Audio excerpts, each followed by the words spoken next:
Louder. Louder. I get it. What's the worst kind of dairy? Fat-free milk. Oat milk. Sausage.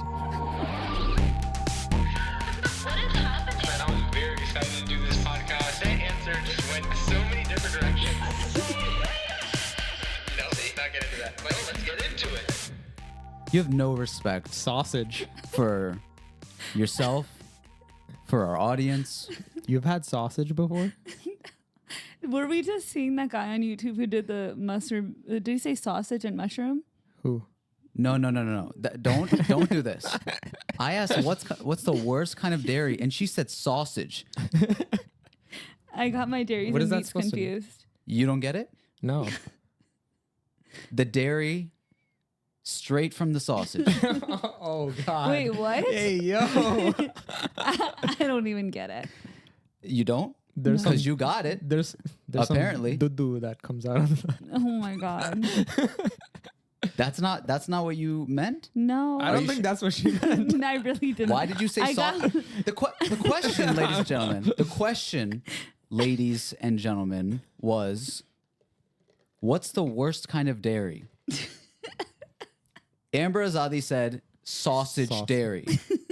The dairy that comes sourced from the sausage. I got my dairies and meats confused. You tell me what that means. Your dairies and your meats confused? Yeah. Well, the dairy comes out of the meat, Whoa. apparently. You're starting. This is how you wanted to start. This is nasty. This is not. Hold on. All I did was mix up my categories, and now I have a lot of accusations on me. No. You tell me. You tell everybody.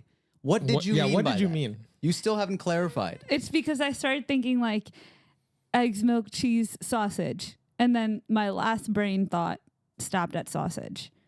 Your last brain, which is. Maybe it's her first brain. Maybe she thought that first. Do any of those brains ever make any sense of anything ever? Okay, I guess a better question is, what's the worst kind of dairy, guys? You guys Sausage. No. This ruined my mood. Yeah. I'm so upset. You said oat milk. Oat milk, yeah. Is that That's even not dairy? even dairy. That's not dairy. Okay, now the audacity. You know what? That's not the question I meant to ask. Okay, now What'd this you- is a what's the bigger worst kind of problem. milk? Before we started the podcast, we were having some coffee. We still have coffee.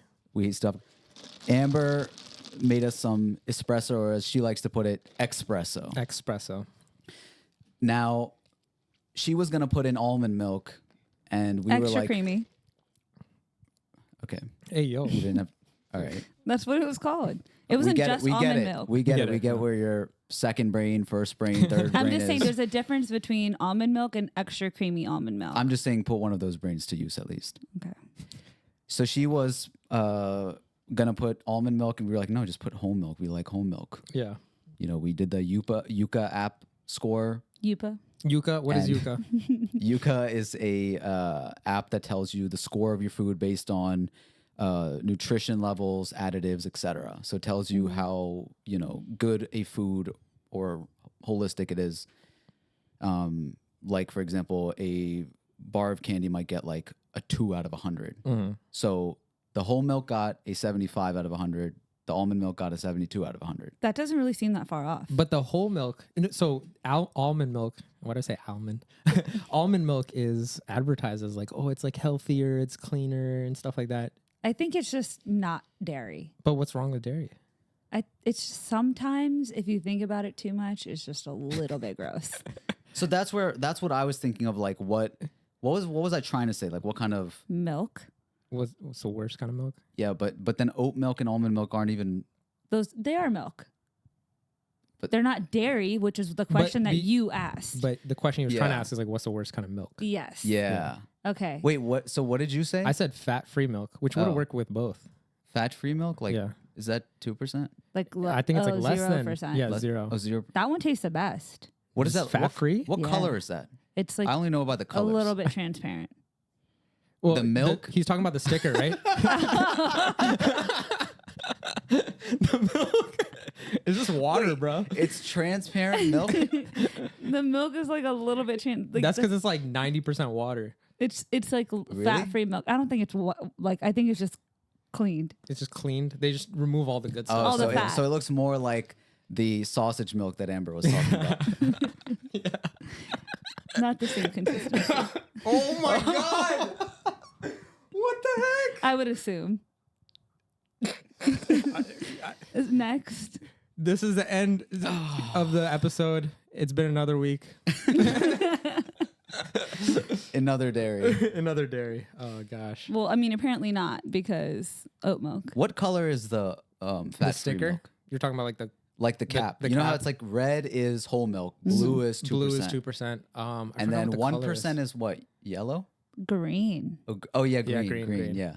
Does it also depend on the store? I think it depends on the store, right? I No, think I it's think- like universal. I think it's a universal dairy code. Because I see it in Costco. Well, I see it in- I've seen blue as a whole milk before, and that threw me off. no, that's I not threw a right. That's not right. You need I to know. That's not protest. good. Where is it? I was like, Yeah. what is this? Where is it? I can't. I'm illiterate. I only know Yeah. by the colors. Yeah. What are you trying to do? What store It's was bad it, though? branding. It might have been like a. I think we were in another state, maybe. Oh, okay. We don't mess with that state. Yeah, we don't. Yeah, get it right. Yeah. Red is whole milk. Blue is 2%. Green is 1%. And what color is fat free?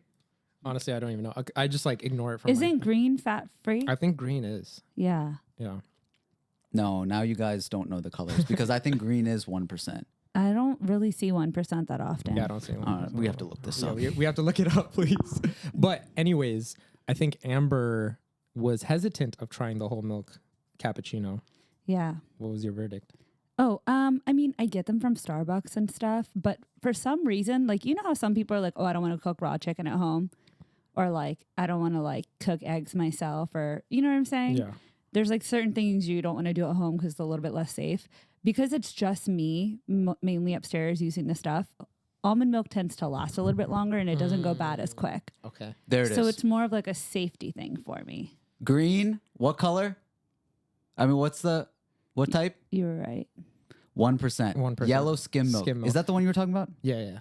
So it's yellow. Okay, Skim yellow. milk. That's what it's called. Skim milk. Fat-free skim milk. Okay. The universal code of milk. Who would have known? What's the purple? You see the purple down there? What is the purple? What's that? What is that? See, now this is Dude, wrong. You see, they're messing with people. This is crazy. We need a universal the code. purple is 2% on here, and that to me seems really. And the blue is wrong. fat-free. That's Whoa. This is too much. This is wrong. Maybe it's like a metric scale type of situation where it's like certain countries, certain states, certain cities use one kind, Yeah. you know? That's But I like interesting. this one. This is what I'm used to. Yeah, that's it's the national standard for identifying milk. The NSIM. It really does say that. NSIM. This is where I need to work The and NSIM. sue people who get it wrong. But yeah, I don't like it. Anyways, why are you so against almond milk? Any thoughts? No, I said oat milk. Oh, oat milk. It just it was the consistency, you know. It reminded me of the sausage milk that you were talking about. I don't get the point of the other ones. I mean, I get it. I get what people are trying to do, but it's like Honestly, after that score review thing from your app, I don't get it. Because I thought like dairy was like a little bit worse for you than almond milk. And For oat some I milk. don't people it think is. it's like worse for you. It's just like the like for example, it might be like a clean thing, but it depends on what your body like rejects and doesn't reject. Yeah. I think this So is if how you're it like works. lactose, if you have like lactose issues, and it like although it's scaling higher, Yeah. it's going to be a terrible effect on you. I mean, that makes sense. But like for What- the average person, I think. What you were sharing earlier makes sense, which is that you were saying if you don't drink milk for a while and then have it, then it tends to mess with you. Yeah. And I think that when you are exposed to a lot of different food and maybe like the bacteria in the food, this is not factual, by the way. I'm just, this is like a total guess. Hypothesis. But you know how you guys have allergies? Yeah. okay. My siblings and I, we don't have allergies because we spent our childhood in the streets of Lahore. Okay. I think so that you have like dirt inside you and like all that stuff. What are you trying to say about my city? It's the worst polluted city out of all of them. Is it really? Yeah, I think it's up there. Well, look at what it did to us. It made us immune. I mean, I don't really know how accurate that is because I spent the bulk of my childhood just in like grass.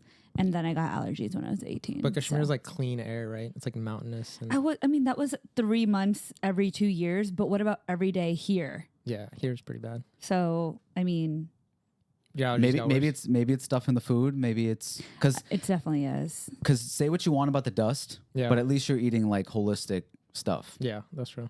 like entire Like grains, fly fruit. infested like rotis. and what stuff. and what. I Spit. said it. We don't have to get Spit. surgeries Sweat.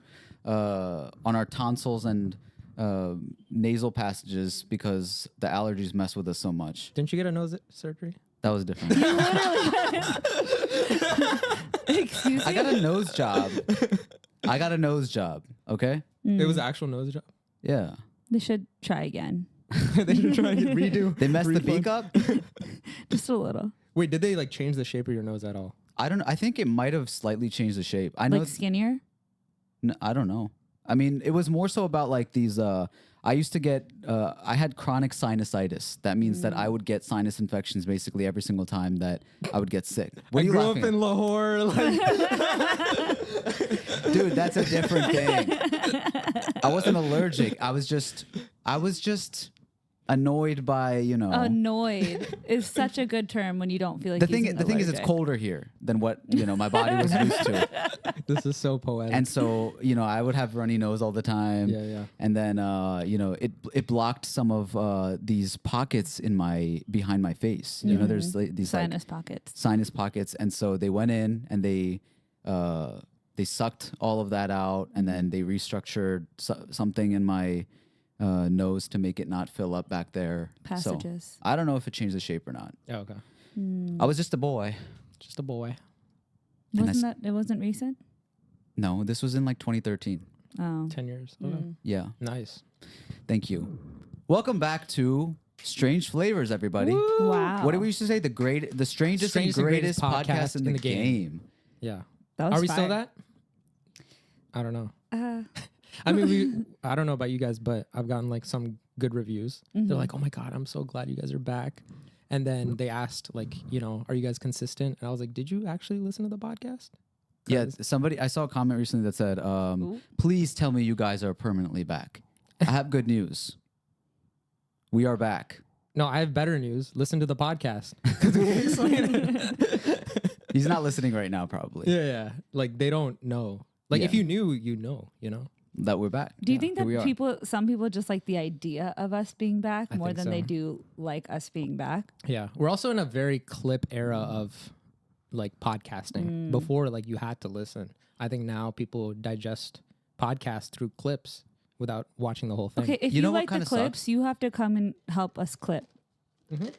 What? Like be an editor? Yeah. Yeah, edit it for us. We'll give you like You do a a couple 0% of clips and then we'll give you a puppy and like for us we'll give you a puppy. for us specifically. Why? Oh, because I won't get allergies from them? Or? No, I was just saying like No, but you might get a sinus surgery. we need to give them like an incentive to like clip. Yeah. So I was like, you know, we'll have the A frost puppy. for us puppy. Okay. Maybe a nose job for me. Nose job. Yeah. You'll do the surgery. Yeah. Yeah, I was gonna say we're in a weird time of podcasting because now it's like I hear a lot of people say like, oh, I'm not gonna date this guy because he probably has a podcast with him and his friends, and like that's a thing now. You know what I mean? Yeah. Like Yeah. people are like, oh, they probably have a podcast that is this way, but back when we started it, it was like It was cool. it was not a thing. It was like cool. It was like, oh, you guys have a whole production. Like that's dope. But I think because of COVID, I think a lot of people started getting into podcasting, and like people started having those conversations like around, you know, a shitty mic or whatever. And it's nice, you know, it's cool that like people have those opportunities. But I think it started becoming cliche. Having a podcast became the new. He better not have a mixtape. Or SoundCloud. A Yeah. SoundCloud. Yeah. And it's Yeah. funny because I remember that era too. It's like everything that and that's how I know that's how I know that I have good taste. Yeah. Because when I was a little kid, it was basically that the first thing that I heard that I really enjoyed and gravitated towards when it came to music was hip hop for the first time. And that kind of goes with maybe what is against the grain at the time, because I remember that my dad, for example, him and his brothers, like a bunch of people when they were kids, they were making rock bands, and it was like the rebellious thing to do. It was Yeah. cool for the kids, whatever else. And so when I started rapping and stuff, like I didn't know anybody else that was doing that in my, world of people that I knew. Yeah. And then as we grew up, by the time we were in high school, maybe it was like anybody could kind of get the system set up when it came to like a mic, hop on GarageBand or whatever the software was at the time. They like had one good like car freestyle, and they're like, I can rap. Yeah. And then it became a thing to make fun of, which was like, oh, like he raps. Yeah. Please don't tell me he's a rapper. And now we're in the age where it's like, please don't tell me that they're a podcaster. It's because then they had one deep conversation in the car. What do you mean? Like for SoundCloud rappers, they probably just like had one really good freestyle and everybody was like, whoa. And they're like, I could do this for real. And then on the podcast end, it was probably like they had one really deep conversation. Yeah, They're yeah. like, We well, should start other, a podcast. like other people would like really like I to hear see. this. Yeah. You know? Like we should start a podcast. Yeah. And then like I've had, conversations, or like I'll like listen into like big groups of conversations, and like one guy will go like, dude, we should start a podcast. And then in my head, I'm just thinking like all the work that needs to be done. And I'm like, oh my gosh, like you guys would not be able to pull this off. Like Yeah. you guys can't do it. I'm telling you. And that's what I kind of like. I love supporting people who are trying to do something. It's not like we're so far in the game that We are. No, I'm kidding. from an experience level, yes. Yeah. But I guess from credibility of certain people's standards compared to who they are listening to, watching, we don't meet everybody's criteria as far as like accomplishments, accolades, or anything. Yeah. So we're still in the game, I would say, still in the hustle phase of that.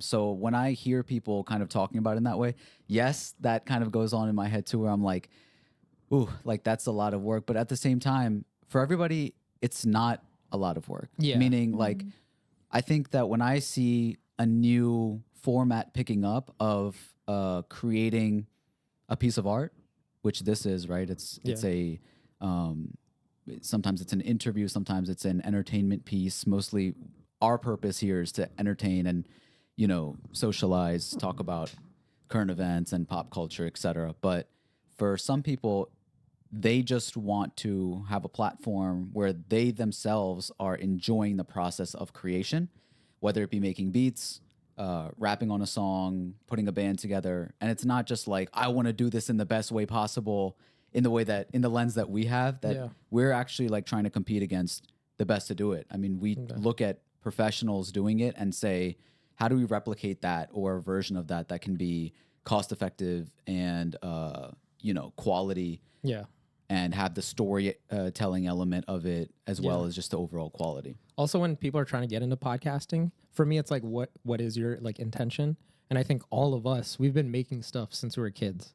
So like getting into the world of podcasting, it just like was easy and makes sense. And it was another way of creativity. Yeah. When I see somebody like that's not involved in like creative pursuits and whatnot, it's cool to see them like, hey, I want to start a podcast. Maybe this is the easiest way to get into.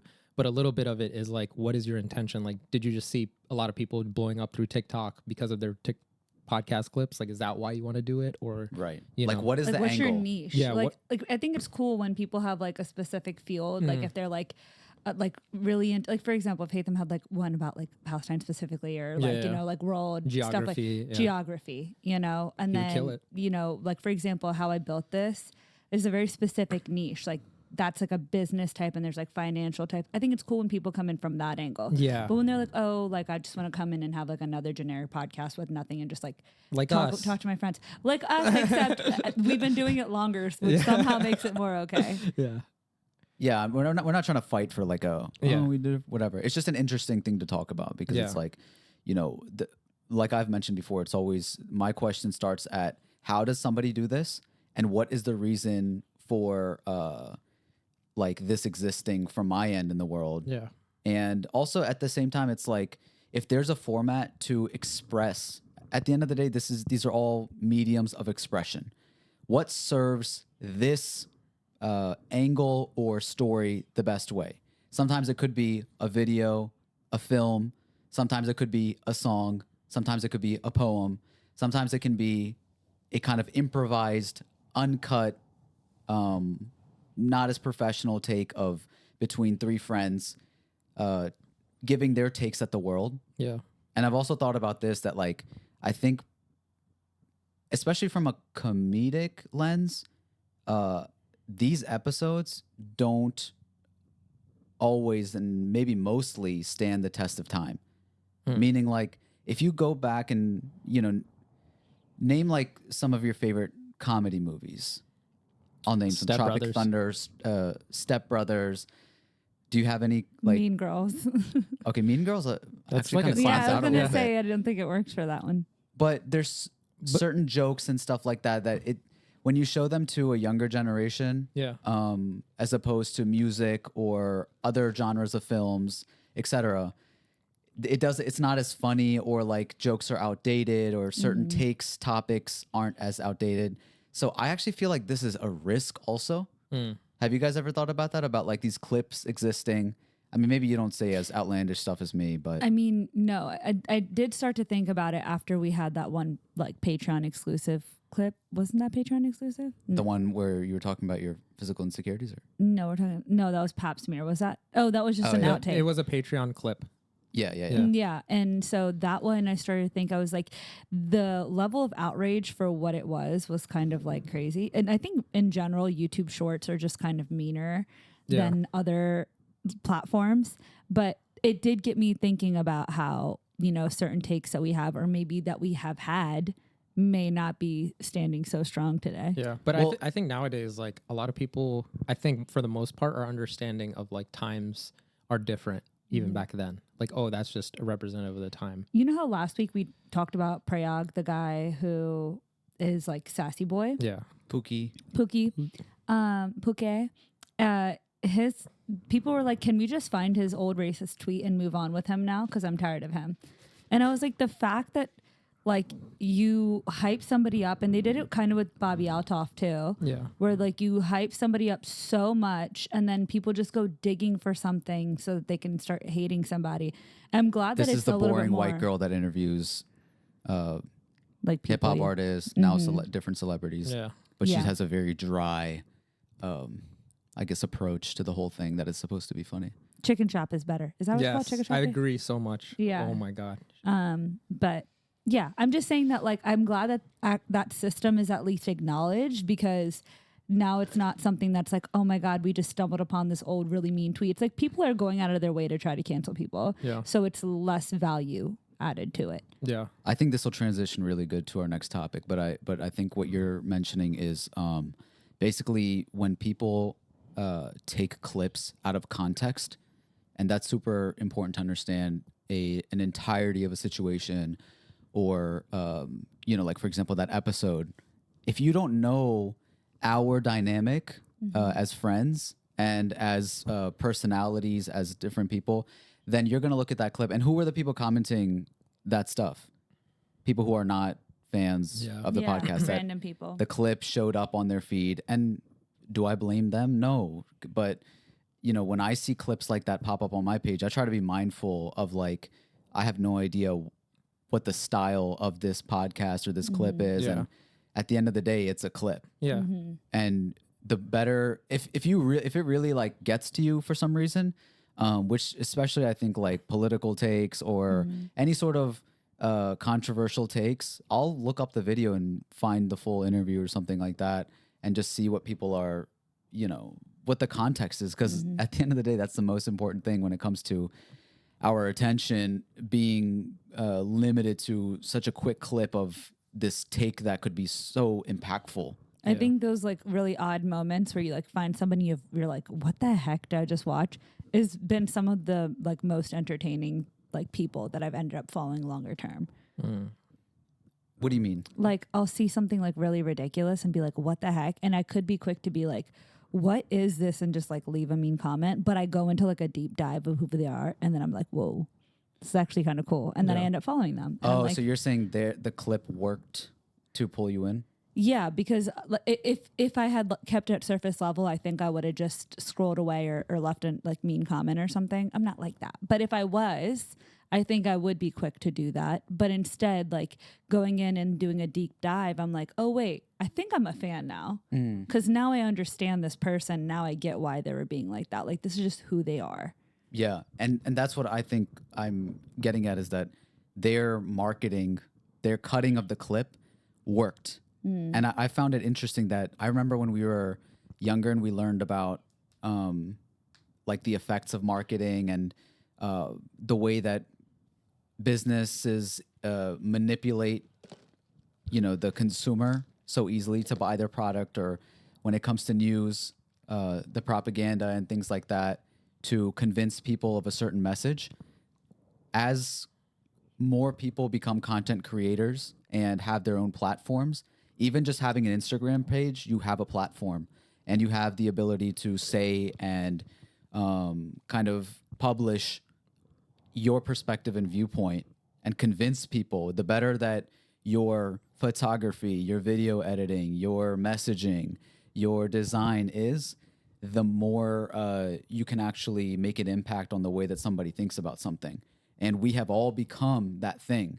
And the more that we value capitalism and consumerism and want to attract people to our base, the more that we could fall into the trap of convincing people that our voice is more important than other people and could use it really dangerously.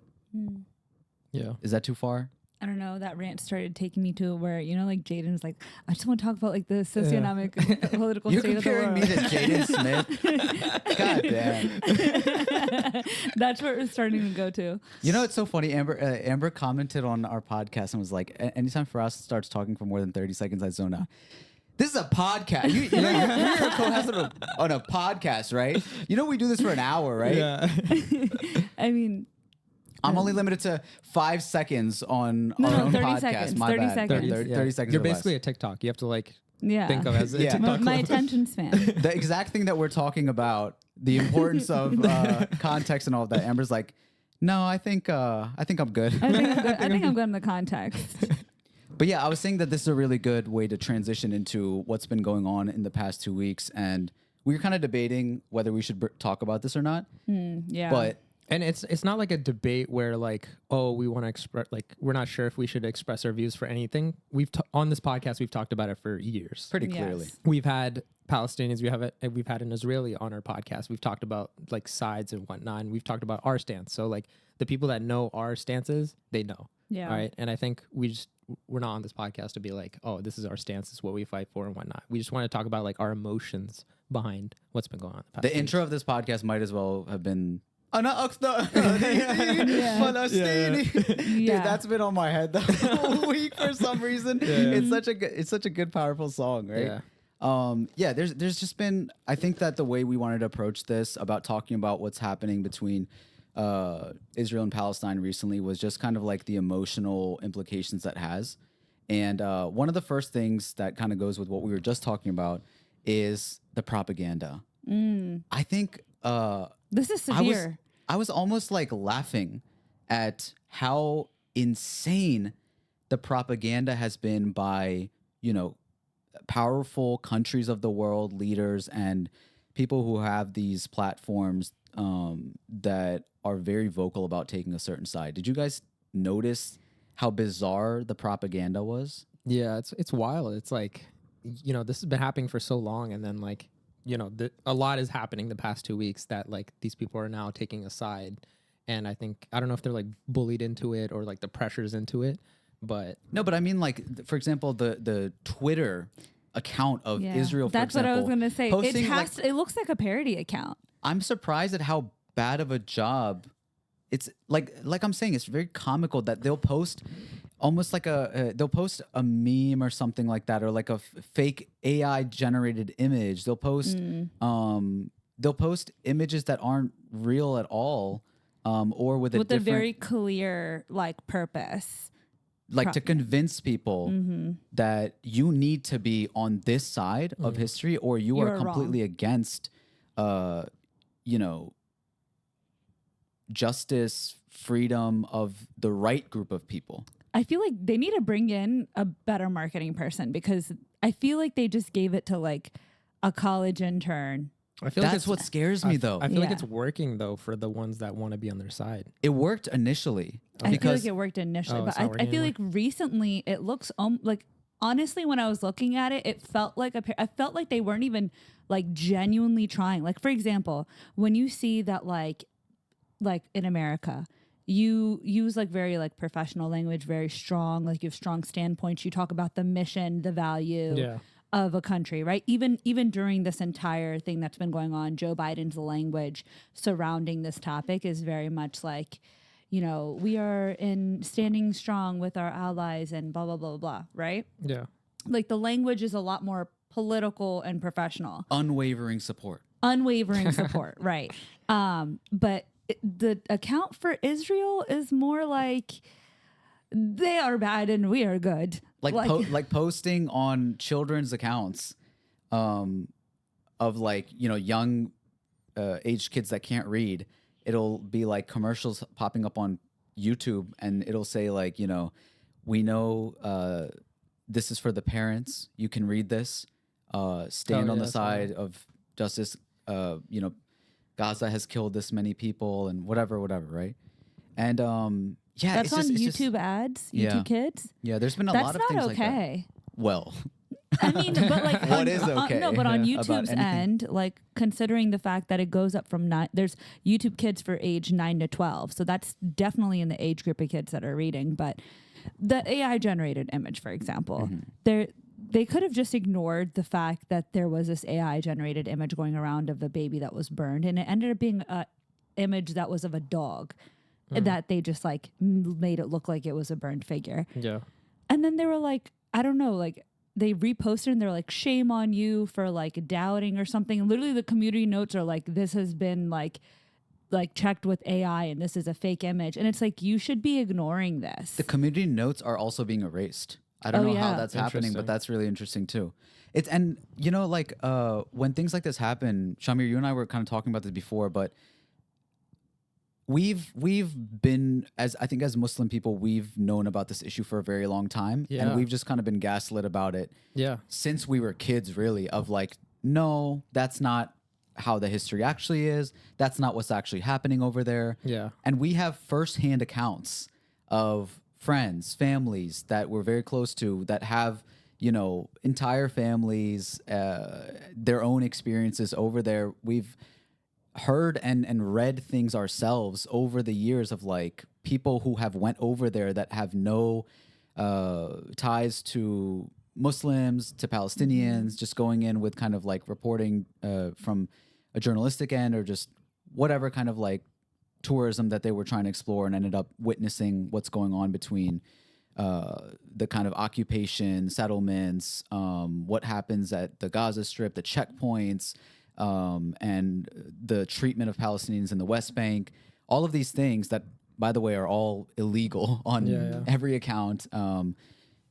And it's just interesting that like we're seeing it in real time happening and seeing where the world will lean this time. Yeah.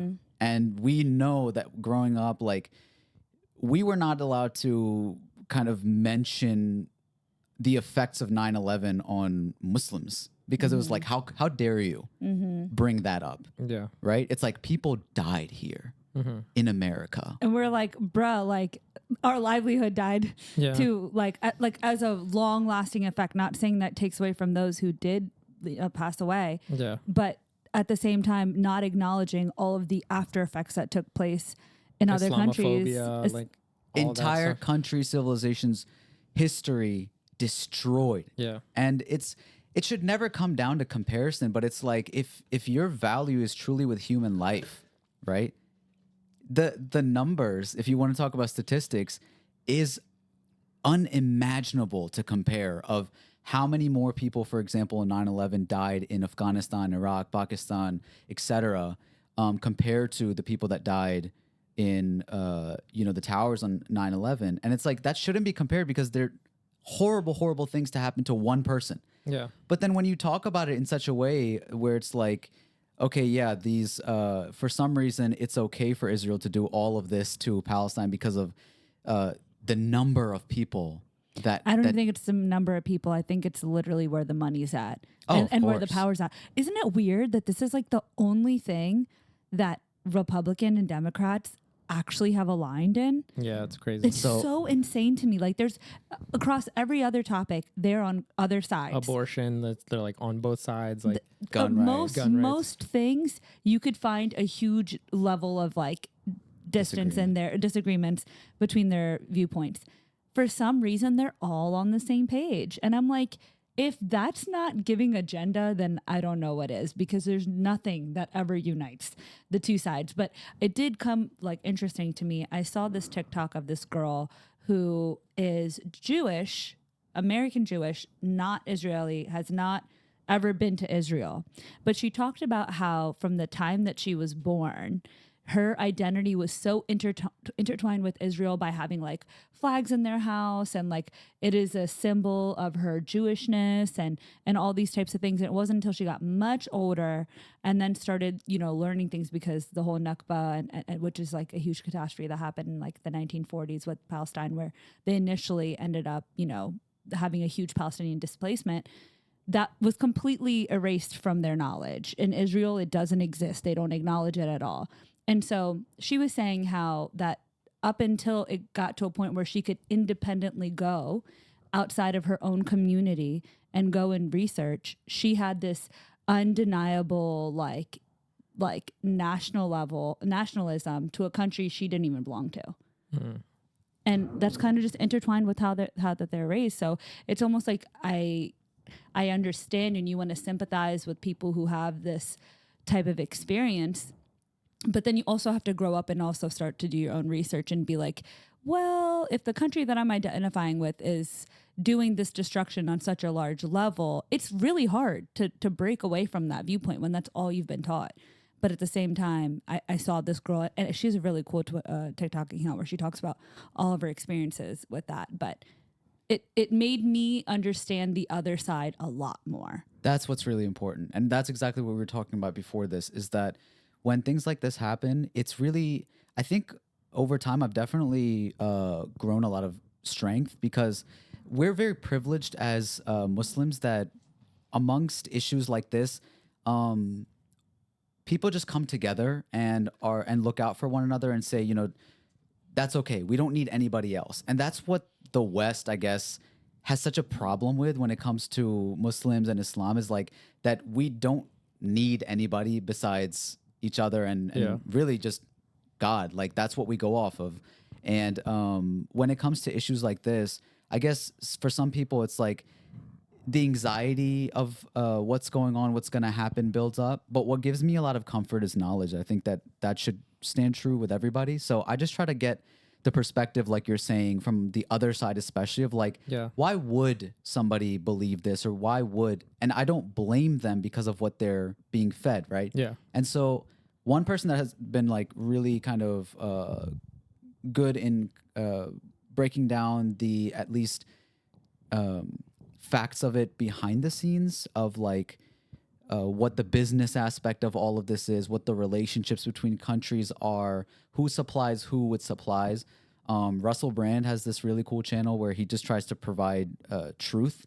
And he was actually showing this one image of all of the Congress members that are going to directly benefit from this conflict. Oh, shit. Interesting. And his entire perspective is that, like, when it comes to big pharma, when it comes to the military industrial complex, like, it should be completely illegal for members of Congress, who are supposed to be servants of the public, to have any sort of stake in. Is it like incentivized for them to like vote in a certain way? Well, weapons manufacturers, their stocks go up like crazy every single time one of these conflicts happen. Mm-hmm. You know that they actually benefit from terrorism. Yeah. They benefit from wild. Their entire business runs because war happens. If war stops, if conflict stops in the world, they do not have business. Yeah. In the same way that big pharma makes money and bets and hopes for people being unwell. If people are well and healthy, facts. Big pharma does not make as much money as they would. This is the entire problem with advertising that we do in U.S. for these companies that not all countries do, and just the lobbyists who outnumber the members of Congress also, which is insane. It's just like there's no way that these people would turn down this level of money or whatever and stay in power. And I don't want to go down this whole like route of the kind of political aspect of it, but I'm saying that it helped me a lot more understand why these people who clearly value capitalism more than, I guess you could say, human life or equality, for power in an area such as Joe Biden, who famously has said that if Israel didn't exist, the United States would have to create an Israel so that they have a place in the Middle East. All of these things, like, it depends on what you value. Yeah. And if they value these things, but you yourself value human life, all of that kind of stuff, you don't have to post and take sides and this and that. You can lay back and feel a lot better about yourself and use your source of where kind of like the things that help you, whether it be community, like we are very lucky and privileged to have prayer when you believe in something like that, or just seeking more knowledge. I think that's what always helps me. Well, speaking of money and power, I'm curious, what celebrity came out in support of Israel that disappointed y'all? Like, who was like your biggest disappointment in all of this? Because I didn't think that I would feel this way, but there's some that I just feel like personally. I wasn't disappointed or had expectations of anybody, but I wasn't Really? disappointed. What do you think? But like, I think Casey Neistat, he was just like very like openly about like he made a video. Basically, the title was called Jew, and he just explained like his stance and everything, and it made sense. He was like, I have family in Israel and all that stuff, so I'm understanding his point of view. But it's also like, he kind of was like, oh, I'm anti, like terrorism and all this stuff, and it's just he only had information on one side. And like we were talking about, like these people only have information on one side. So it just kind of saddens me that like he doesn't have information on both sides, or like what the other side is going through that much. And making like a whole public statement and a video, like a 10-minute video, I think is what is a little sad. But do you think that he was making, maybe like specifically him, but people similar to that were making terrorism synonymous with Palestinians? Like Hamas. I think and Casey Neistat didn't. I think he clearly said like Hamas is its own like terrorist group. I think if my memory serves me correct, but I think a lot of people are doing that. And the thing is, like, they also don't see how the other side terrorized the other like Palestinians and stuff like that. And I think you have to look at both sides. Like, okay, there's both conflict, and it's like a loop. I feel like it's just both are terrorizing both. So, and then there was one picture of Justin Bieber posting "Pray for Israel," but it was actually a picture of Gaza behind the Israel picture, and he had to take it down. By the way, Justin Bieber is managed by Scooter Braun, who is very vocal about Israel. And I think he's not anymore though. Scooter Braun is not? Yeah, I think Scooter Braun is done with all his acts. I saw no, not with Israel, but like with Bieber and Ariana Grande. Really? Yeah, I think so. Because I remember there was like a tweet every day like Scooter Braun's no longer in. They're still, I'm sure they're still friends. I think they're friends, but I don't think he just manages them anymore. I have Who two. are you disappointed by? I have Kim Kardashian. What'd she say? No. You're disappointed No, by?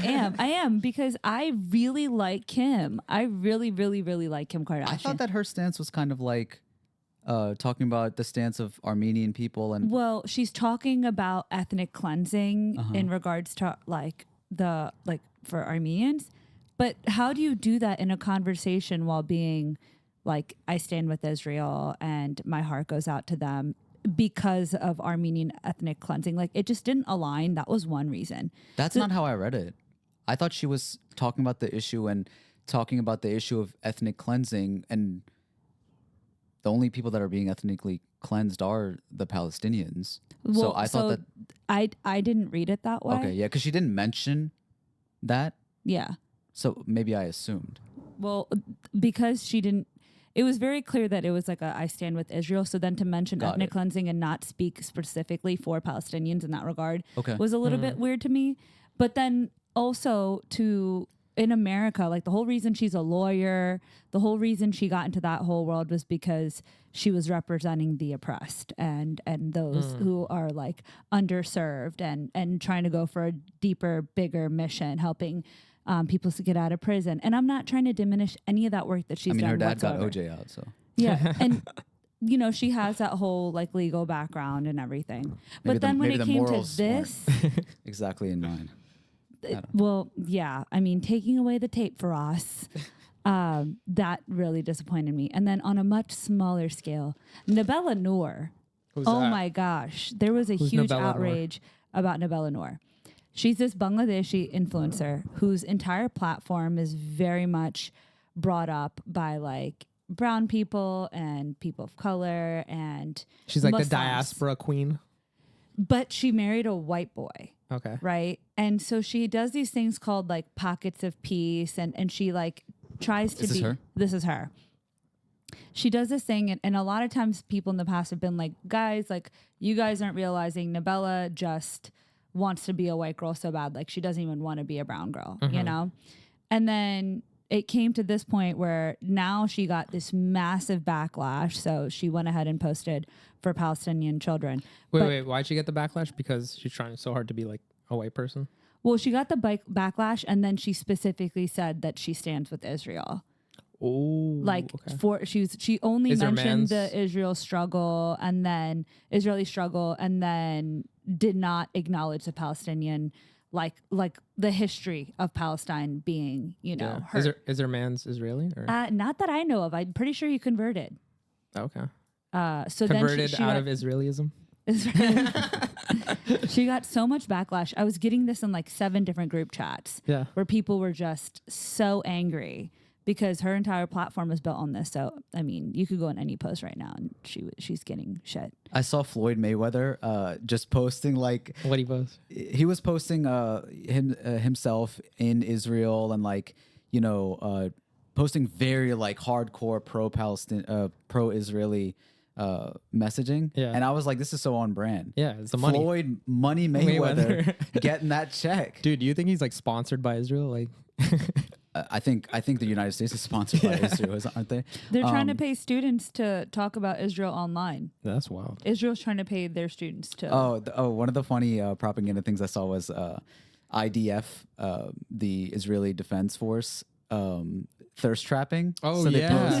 They post these girls like doing TikTok dances, in tight clothing, full makeup on, like support us, like we're hot. And they've been doing this for a while, but I think they do Yeah. it to promote like men to join the army.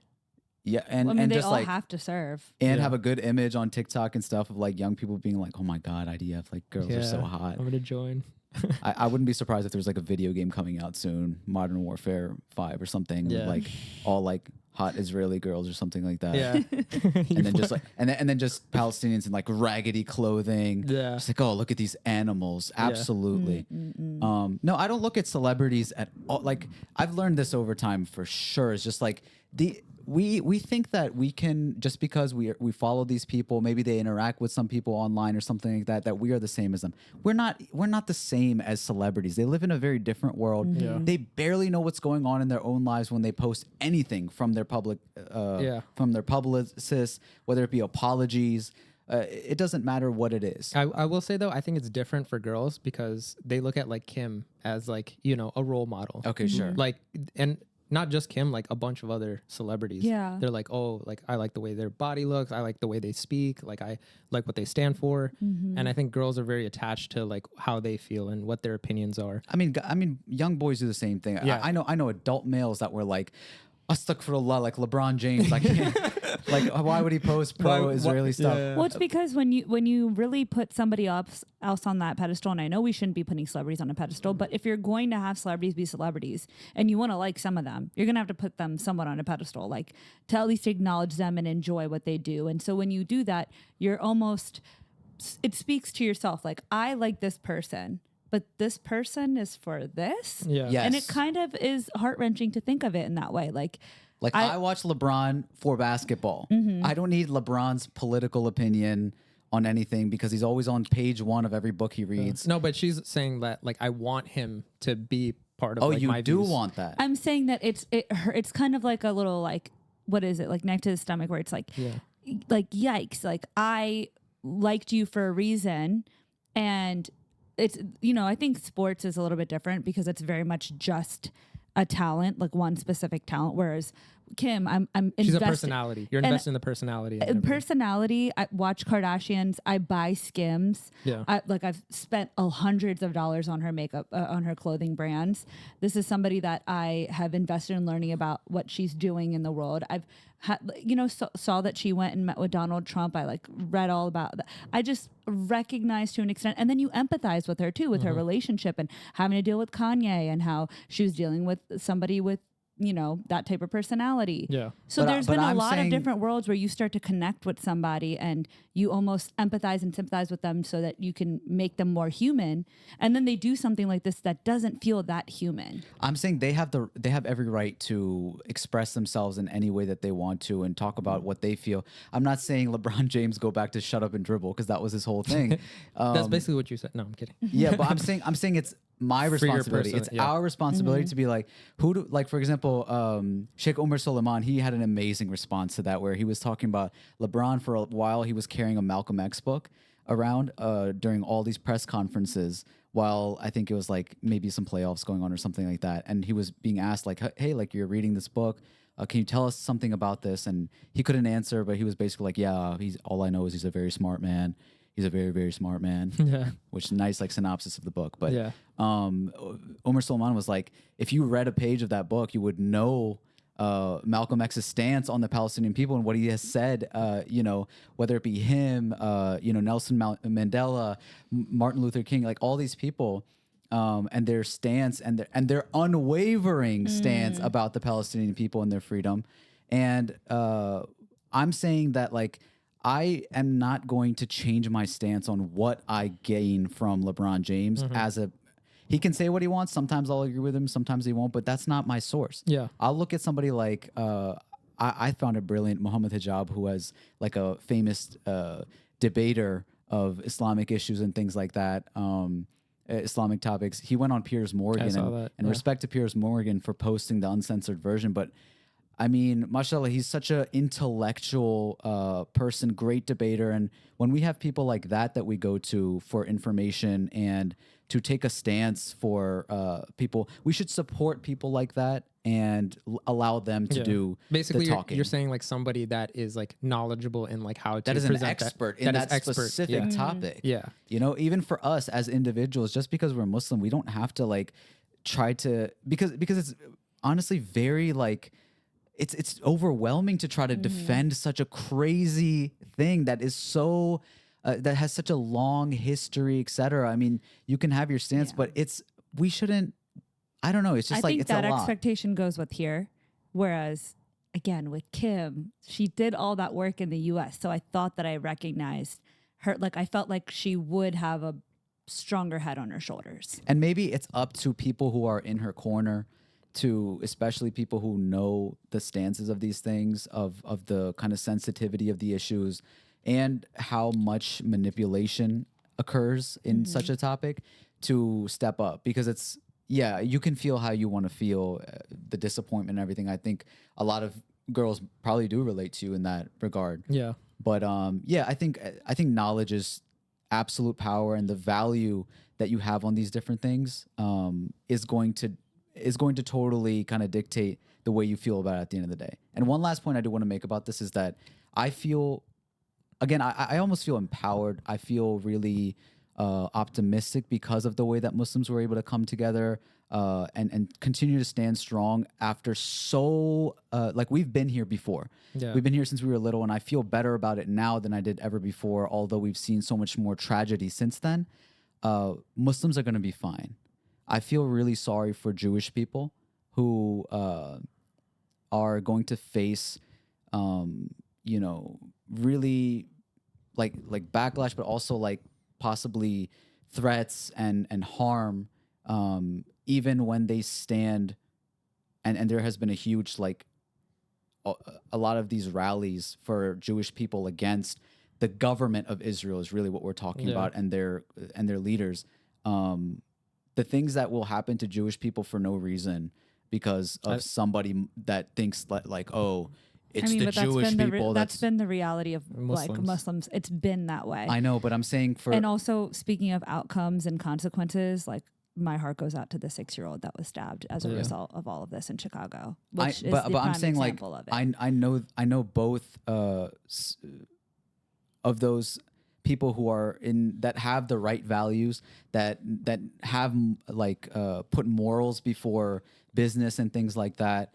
Muslims and Jewish people will suffer from. I'm saying not even just people who are on an opposing side, but just people who think that like, oh, this group of people, they are the problem. Yeah. Because I think that it's not about religion. Yeah, it's not religion. Because, I mean, there's Palestinian Christians. Like, it's Mm-hmm. not about religion. It's not about, I think it's like two different powers. And, well, one bigger power. And, you know. And I have so many like Jewish friends and people who like, we have really good ties when it comes to them coming to our mosque, us going to their synagogue, just learning about each other, having good interfaith relationships that people who truly just want to keep, move forward with God, that kind of like value these, the relationship between these Abrahamic religions and their books and stuff like that. And yeah, it's just like, it sucks that like it divides entire communities. Yeah.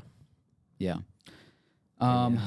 It's a serious issue, and so much has happened. So we just kind of want to talk about this to let others know. We weren't planning on talking about it this long, but it just ended up happening because it's so nuanced. I didn't want people to feel like they're alone in the thoughts that they have. Yeah. That like some people, they're just like, they don't know how to feel, where to go, what to do. And so it's just like, Are we almost an hour strong.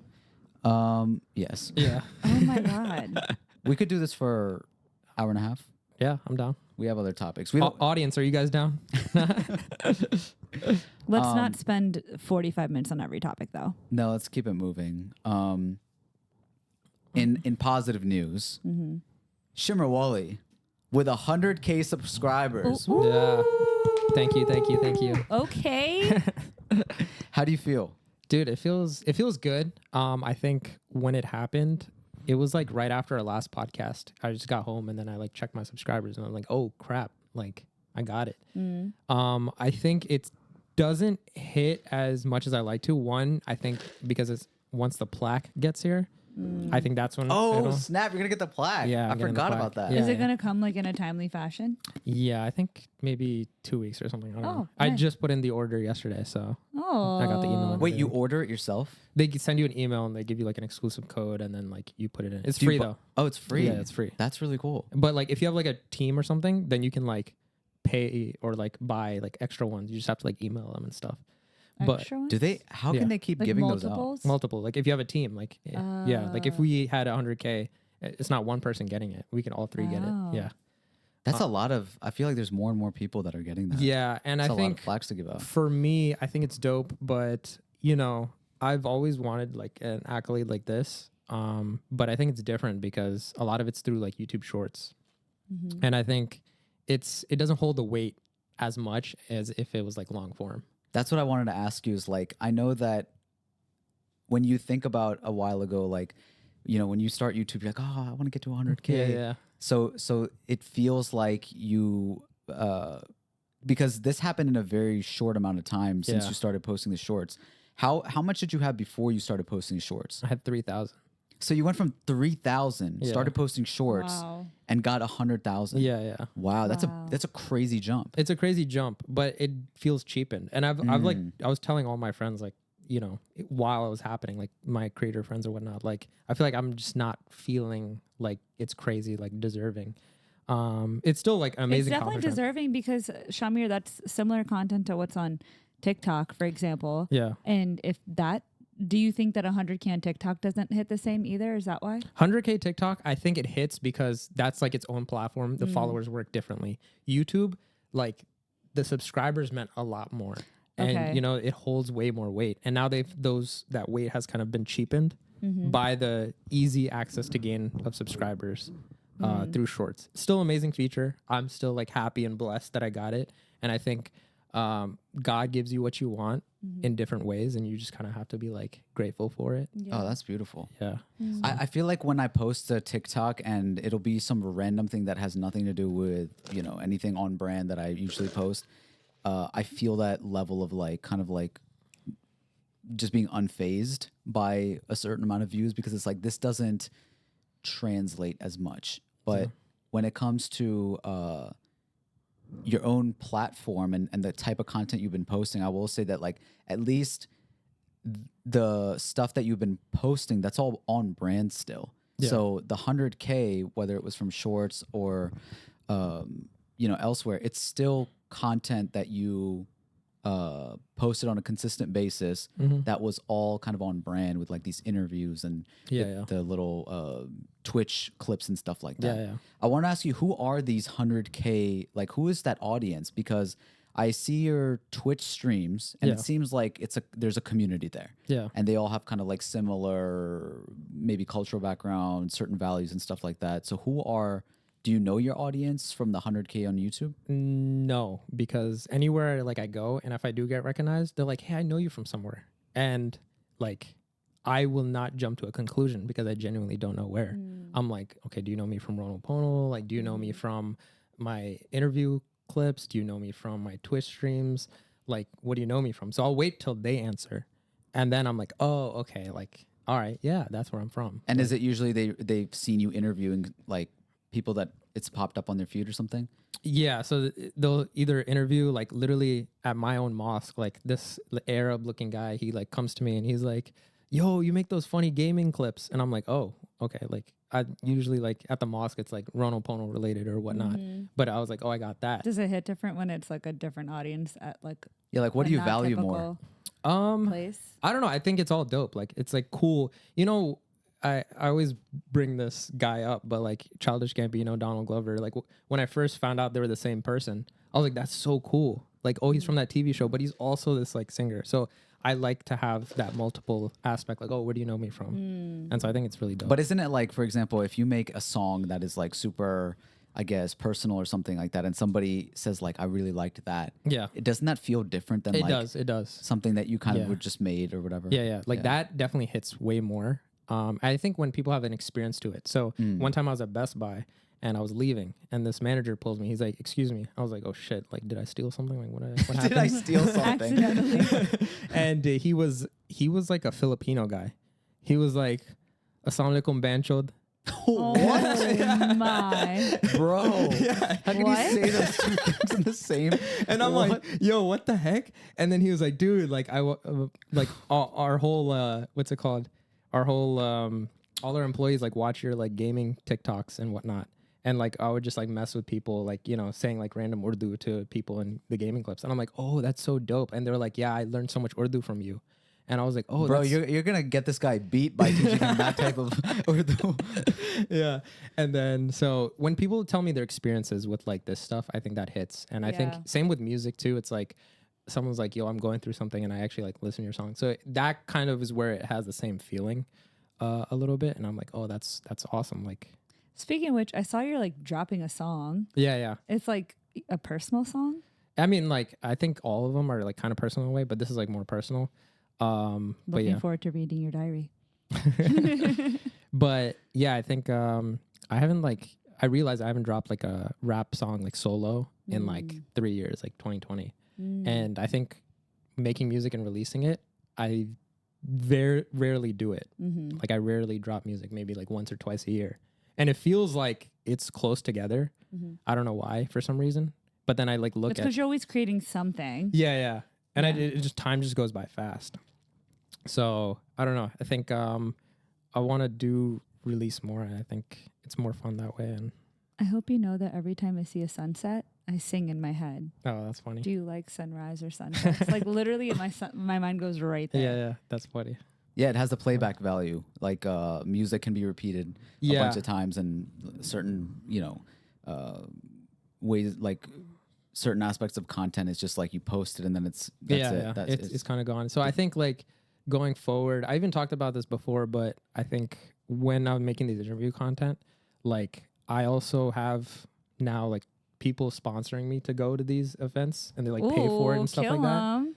It's good, but it's also like, damn, I got to do this a little bit more now, which is fine. Like the money's good, but it's kind of like, okay, I got to do this a little bit more now. But I kind of want to focus that like content to like music somehow and like have that same promotional aspect, but drive it somewhere. Yeah. I hope it works, because certain people, when they like go and take a certain angle, and then they're like, oh, I'm making music now or something like that, or even if they've been doing it for a while, the audience turns on them and they're like, no, more interviews. Do what we say. Yeah. Shut up and interview. I mean, it's better than just somebody who doesn't have a backing at all dropping music. Yeah. So I think So. like it's just use that same like content knowledge and then like make it so good that like the content speaks for itself, but it also like drives people there. So, you guys both make music, and you know, another similarity between y'all is your hair. Yeah. And so one of my Now it friends is. Now it is. So one of my friends came across a TikTok that we just recently posted from the podcast, and she sent us a text in the group, and she wrote, Shamir, spelled wrong, Shamir looks like Faraz more than Faraz looks like Faraz. Damn. How do you feel? How do I feel? How do you Yeah. feel? That my entire identity Jacked. has been stolen from me. But you also Ripped. lost your own identity. She said I look more like you than you. Yeah, it was stolen. I feel like Shamir, I. that was so aggressive. No, I didn't mean to be. No, offensive. it's okay. This is the plight No, of the go with Palestinian it. people. Huh? This is the plight of the Palestinian people. Don't do this. Yo, You are chill. you are Israel. Yo, no. Stop this. Illegal occupation of my hair. Oh my god. Oh my gosh. Oh my god. Yeah, and I'm getting support from your friend, and no, I'm kidding. I know. No, I saw that comment and I was like, when Amber sent it to us, and I thought of the Spider-Man meme. Yeah. You said that. That was funny. Good. But you're a big Spider-Man fan, so I wanted to ask you, Yeah. in the Spider-Man multiverse, Yeah. which Spider-Man would you be and which one would I be? Shoot. I don't know, man. That's hard. You're the expert. I am You're the the one that stole my shit. Yeah. Okay. Back it up. Okay. So then you'd probably be Andrew Garfield Spider-Man. Okay. Why? He's gone through the most. Like he's like sad about this. Like you know, he's lost a lot. His Damn, identity. dude. His identity, you know. Damn, that's the worst one. No, but people like him the most because he has gone through a lot. So you get that. No, but he's not cool. He is cool. Andrew Garfield? I don't think he's that cool. You don't think who do you Tobey He's Maguire guy? definitely like a we can go very- this angle too. You're Yes. Tobey Maguire. Yes. Because you're OG. OG. He's the OG. Tobey Maguire with Yeah. the dancing Yeah. with the Venom suit on. I just don't want to be Tom Holland. That's it. Wait, why?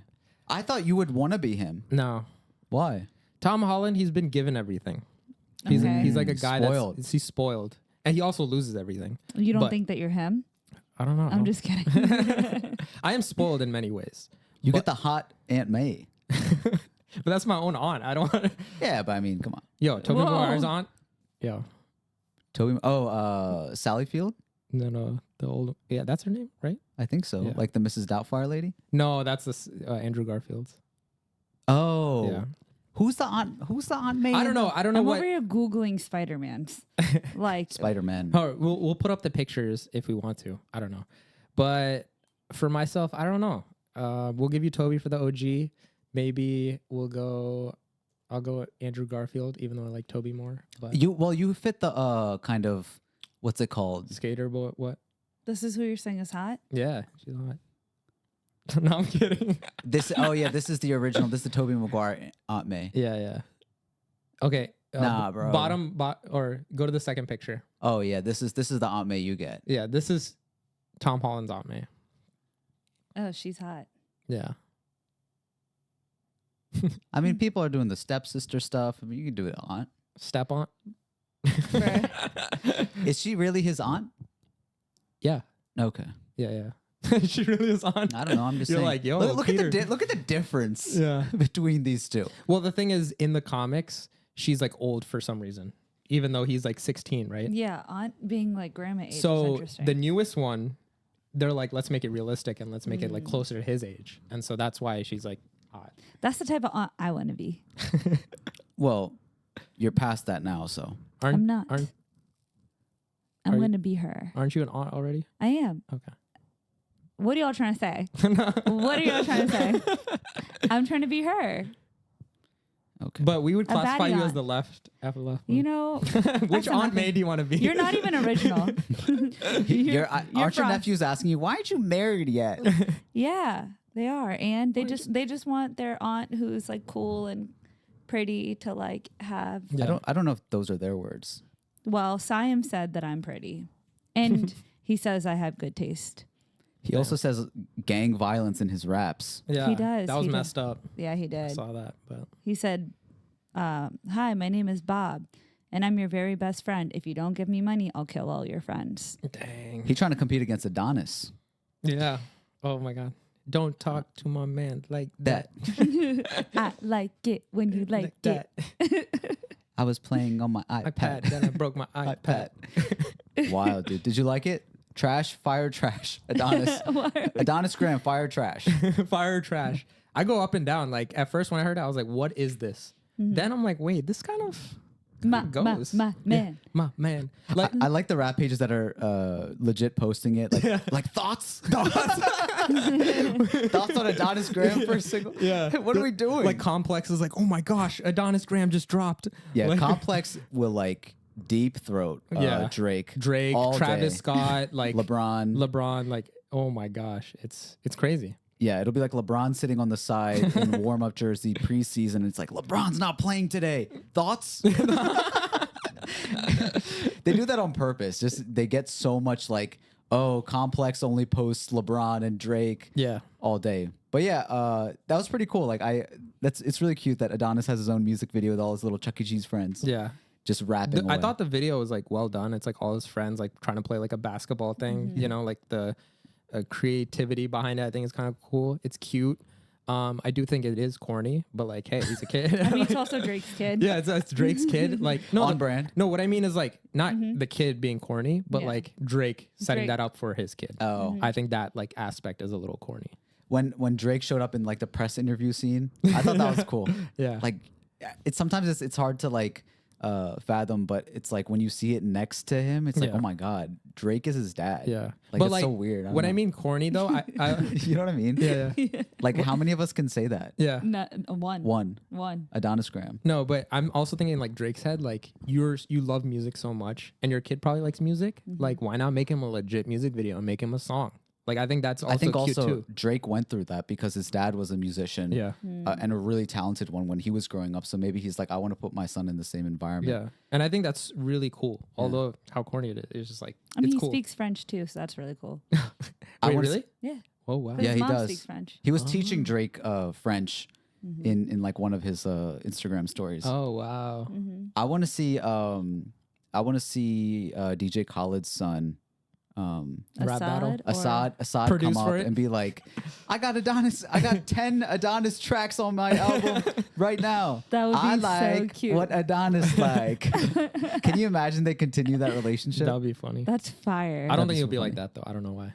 I just have a feeling like I feel like Assad's going to be like a lot more socially aware than DJ Khaled, but it would lose its appeal. yeah. I think DJ Khaled knows exactly what he's doing. Yeah, but I feel like a part of his, like, I don't know, a part of his whole persona is like only not attractive, but like we like it because it's like kind of like there's a cognitive dissonance. He seems like there. he's off, but he's like actually on. Yeah. Yeah. Yeah. And I think it's cool. Or maybe he's just off and loud about it. And he's just so like powerful in the music industry that it doesn't matter. Exactly. Yeah. I mean, he came up from a lot, so it makes sense why he's respected. But certainly the social media aspect, especially when he started on Snapchat, people were just like, it became so almost like bizarre and annoying that people were like, nah, there's something here. And then the kind of like making fun of it became the fun of it. And now he like everything he does is just like, let's go golfing. Yeah, bring let's out go the yacht. golfing. Tell him bring out the whole ocean. Yeah. Tell him bring, I think he just doesn't care, and Everything. he's like, let's roll with it. Like, let's do it. it makes him money. It Yeah. makes it brings him attention. At the end of the day, like that's what they're and doing. he's genius at it. That's right. What was your what was the brown guy icks you wanted to talk about? Oh, okay. So I was like on TikTok the other day, and there's this girl named Maniha, and she just had like a post about like brown guy icks. So I wanted to get your guys' perspective, and we'll go through like each brown guy. Is it like ick or not? Is that what we're deciding? Just whatever you're. Yeah, I guess we'll Okay. do that. Like ick or not, or if you guys agree, or if you want to add on to it. Okay. And I just thought like the first few were very funny. So her first brown guy ick was when they dye the tip of their hair blonde. And that was the first one. I was like, oh, dude, because I did. Well, this. you dyed your whole head blonde. Yeah, but then it ended up becoming tips. So like, Yeah. Know a lot in this category. yeah. Seen a lot of those.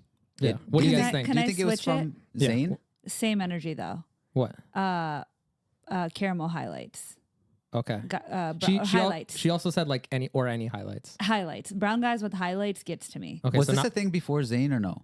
Yeah. What? Yeah. It was? yeah. What, think- like tan friends? No. Like there I was a thought lot of mostly guys when, who like, would Zayn- do highlights. Growing up, like probably middle and high school, I feel like there's a lot of brown guys who would like do little like. Yeah, okay. little highlights and stuff. So that's a ick for you. I'm gonna go with ick. Yeah. What are your thoughts? I mean, it's probably not ick for you, but like, what do you think of these guys? They get highlights or like blonde? I think it just has to, if it fits, if it looks right. Yeah. I know some people it just doesn't look like it fits their aesthetic almost. Yeah. But if you could pull it off, like Yeah. yeah. It No, gives fab energy. It does. I would say, but I think it depends on the person too, because I think there's some people where like they're just like super cool or like trying to be something like big, and If when their they style matches it. yeah, Yeah. but like there's some people that do it because it goes against the grain, like Okay, I think I know what it is for me. I think it's if they take care of their hair.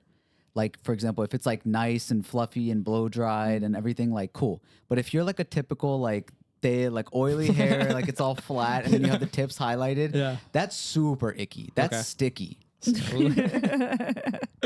all right, the next one is when their beard doesn't connect. This one also hit me too. Oh. Like, how are you gonna it's genetics, Okay, bruh. let's say not an ick, but not a yum. Okay, I disagree with this one. you think it's an ick? Some people, I think it depends on the what's it called, the symmetry of it. Some people have patches, Yeah. and it looks sick. Like it looks really Dope. nice. Yeah, some people can pull off patchiness, and also like even people who have like full beards, full mustache, everything, they sometimes carve out certain areas to give it like more shape, or like make the mustache stand out on its own. Yeah. To do like the French beard. Yeah, but that's not like they're talking about like the growth pattern here. Well, Yeah, so- well, he's talking about like how if you groom it, it could work well. Like even if your beard is Yeah. patchy. Because certain people with patchy beards, like kind of like a scruffy, like just woke up kind of look Yeah. of like, the patchiness. And again, it looks like if you take care of yourself otherwise, and everything else looks nice, especially like if somebody's attractive, then the patchiness, like they don't care about connecting Brown beards. guys with patchy beards make really good friends. Interesting. All right, yeah. See, this is That's like messed up. that's not a category of guy. Like, like there's not like guys whose beards connect. best friend. Yeah, they make the best of friends. Like it has no effect on their personality. Whereas like the first one, like highlights, like you are like choosing to do something to be perceived a certain way. Whereas if your beard doesn't Why are connect, you it's not choosing like to be patchy? I honestly, it might Passionate. have some effect because like if the guy has like a nice beard, he probably is like full of himself. You- Show me, think- like you think yours there's is a- like quote unquote patchy, but like yours is still because it's grown out. Like Yeah. it works. Yeah, that's what he's talking why about. are you sucking your lips on you just talking about that? He's like, yeah. No, you think that you pull up to a dawa at the party and you walk in and the gentleman sitting there like, brother, your beard does not connect. Please go sit over there with the other the losers." female section? Well, I will say though that like I was talking to a guy with a really solid, nice beard, and the first thing that guys would say to him immediately was, "Bro, nice beard." Like that would be like within Okay, seconds. that's because he like every grooms single it. person. There's would, guys whose beards connect that don't groom it and it doesn't look nice. Yeah. You mentioned this before. You thought the guy's beard or beard for guys is like makeup, or shaping of it. Like if you like a nice shaping of your beard and hairline and, grooming can be an effect of similar to makeup. And I think Frost kind of confirmed that by the way you like shape whatever you have. Do you agree? And you disagreed otherwise. Like right now? Yeah, like right now. I mean, I think that just goes with taking care of yourself. That's like if I showed up with just like, I don't know, my hair just like down, messy, like 100%. smelling bad. But that's not like kind of taking the a same. Well, I mean, shower. not like the same thing, but it's take away the not taking a shower and smelly. But if you don't know or don't get that type of grooming done or can't do it yourself, I think there's people that spend a lot of time on their beards and like, with the oils and like Oh, it's too much. it's and it doesn't faded help and all them. that. Like I just trim, Yeah. shape up and we're good to go. It maybe takes like once a week, like 15 minutes max. Okay. I don't know. But makeup, I feel like it can go a lot longer. Yum, It yum, can- yum, yum, there's a yum, lot yum, more yum, options. yum, yum. It's fine. It's a good take. It's a good take. Yeah. It's just a didn't generic agree, take. I didn't agree at first, but I kind of get it now. Thanks. All right. Well, the next one is when his mom still does his laundry or clean his room.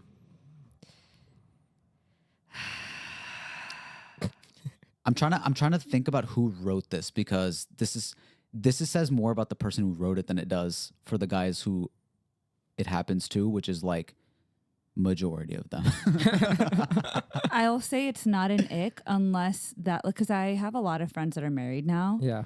That habit never, like they never learned how to do things properly Interesting. because their moms were doing it for so long Yeah. and they just don't know how to like take care of, like pick up after themselves, do their laundry, like leave a plate here, whatever that whole case is. And so I can see that it develops into an ick for sure.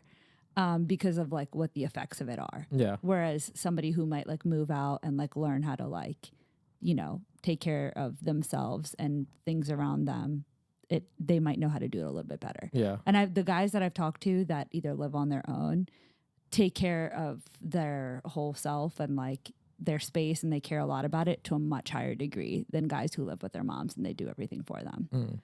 So half ick. Yeah, half ick. For me, the only reason I do my laundry is not even because like want to be more responsible and whatnot. For me, it's simply when my mom ever did my laundry, it would get mixed up with my brother's stuff, and it's fine like it getting mixed up. But like I'm like, where's this like shirt I was Yeah. looking for? Where's this jacket I was looking for? Where are these socks I was looking for? And I have to dig into his. So I'm like, oh, it's just much easier if I do it. Yeah. So. My crop tops kept getting mixed up with my toddler nephew. He's like wearing them. No, I started wearing his too. Popo, what is this? Yeah, I think it depends on what else they're doing. Like I don't think that what was it, laundry and what? Laundry or clean his room. Yeah, clean a room is a little bit like you should definitely be cleaning your own room, I think. I don't know. Yeah, like making your bed and stuff? Yes. Okay, that's a little much. I feel like that's the first thing you should do when you But wake up. laundry is fine. Well, yeah, what I was going to say about laundry is like I think it depends on what else they're doing. So it's like a lot of people live in a household where everybody has certain responsibilities. Somebody goes and, cuts the grass. Somebody's going to get the mail, and somebody's cooking, and somebody's getting laundry, et cetera, et cetera. So I if think that makes more sense. if like that's not one of your things that you do, and you're not worried about it getting mixed up with your brother or your nephew, then like that doesn't determine how you'll go moving forward. There's a lot. I know, like for example, But as long as you know how to. Do you know how to laundry? yeah, I know how to laundry. I feel like laundry is like over kind of like complicated. Yeah, for people no like reason. don't Yes, separate but your no. reds and whites. Like I mean, yeah. But you it's do. like- you but have I to separate, never do you have that. to But you can separate your learn it. whites, You never can do learn that. it within like an hour. You can, but at the same time, like it's not just the process of laundry. It's taking out your laundry, separating it, doing it in different loads, and then making sure it gets back to your closet. Like, let me give you the girl equivalent of that. That guys I will hear sometimes. It's like if she doesn't cook, that's an ick. And I think the difference is like cooking, it takes a lot longer to learn. yeah, So if they're not cooking, yet, and like they need a lot more time to learn afterwards. So it's like give some leniency, but also it's not like they can't cook once they're on their own. If you're studying, if you're working, stuff like that, and you're living at home and your mom is making the meals, like that's very helpful. Why would you go out of the way to cook your own food just to avoid being an ick? You know what I mean? It's Yeah. like, But oh, it's I don't all- want to be. It's also to, you know, like learn with your mom and like Of course. provide for your Yeah, but it's there is like a weird stigma Yeah, around yeah. it where like, you know, when I was growing up, they'd be like, oh, like you should cook with your mom because what are you gonna like show your Provide, mother-in-law? yeah. What are you gonna show It your makes husband? sense. And I'm like, well, what makes about for me? You know? So then when I took on that whole independent stance and then I started actually learning how to cook, I'm like, okay, cool. And I do think there is a certain level where like like some people, if it is going to take you a longer time, like you should start trying to learn because Yeah. it's a good life skill to have. It depends. It all depends on, in either case, on your attitude. There's people that will, like, I've heard girls say like, oh, I'm not gonna cook. Yeah. And it's like, why? Yeah, why? You know, like for me personally, if I'm living alone with my future spouse, I want to be also learning with her. Yeah. If she doesn't know how to cook, like we can learn together. Yeah, Like yeah. that's my thing. It's like if I don't know how to do something, I'm not gonna be like, oh, I'm not man enough. Yeah. Like it's okay. But if my attitude is that like, let's do this, let's go in together.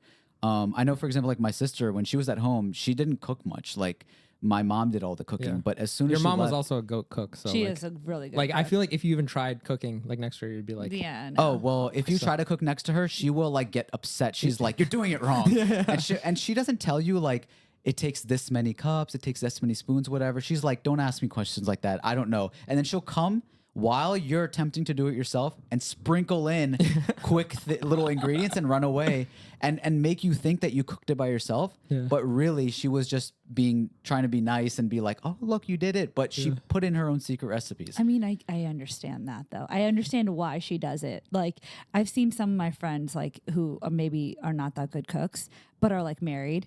And I'll see them cooking and I see them struggling and I know exactly what it is that they need to do to just fix it, like Yeah. a problem that they're facing.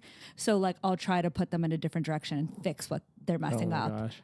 So like I feel for her in that moment because I'm like, I don't want to like step on your toes and make you feel like you don't know what you're doing. But there's a very simple fix here. Like your chicken's burning, add some water. Yeah. Or like, you know, anything like that. Like just let me help. But if you try to help, it comes across as you doubting their abilities. Yeah.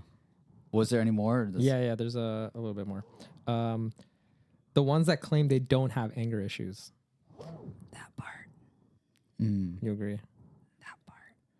See, Are there- is this saying that like all guys have anger issues? I think there's definitely a lot of like internal kind of traumas that occur within brown families that makes Too deep. guys. This is ick or not. I know, but it has to do with it. Okay. Like it makes guys not able to express their emotions yeah, as well. we were talking about the last episode. We're talking about like guys need to be more expressive, and I think like guys are just like bottling up and kind of like express it in like their angers, you know, at home or whatnot. Or like just kind of carry on from what they've seen at home and know that that's like kind of the way or whatever. Yeah. Okay, too deep. What's your take? Just Sorry. like, yes, it's an ick, and then you'll get beat. You'll get beat. No. I'm sorry, this is dark, but like, she's getting beat. Ew, what an ick! Stop it. That's So gross.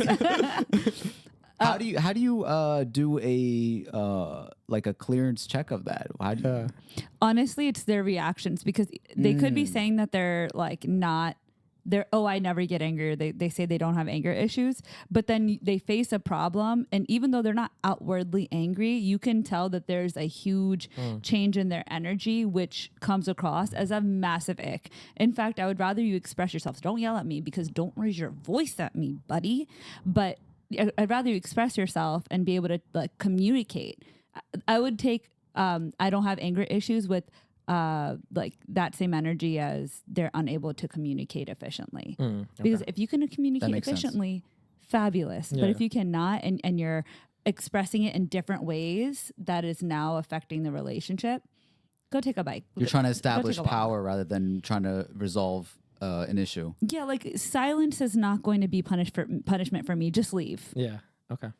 Interesting. That's okay. a good one. This is a funny one. The ones that have like a BMW or like a nice car, but have their Instagram sticker like on the car or something. We have a few friends like that. That's a lot of my friends. And I will say it is, I think I agree. Like this is the one where I agree. Like they're very into their car and they're like very focused on that.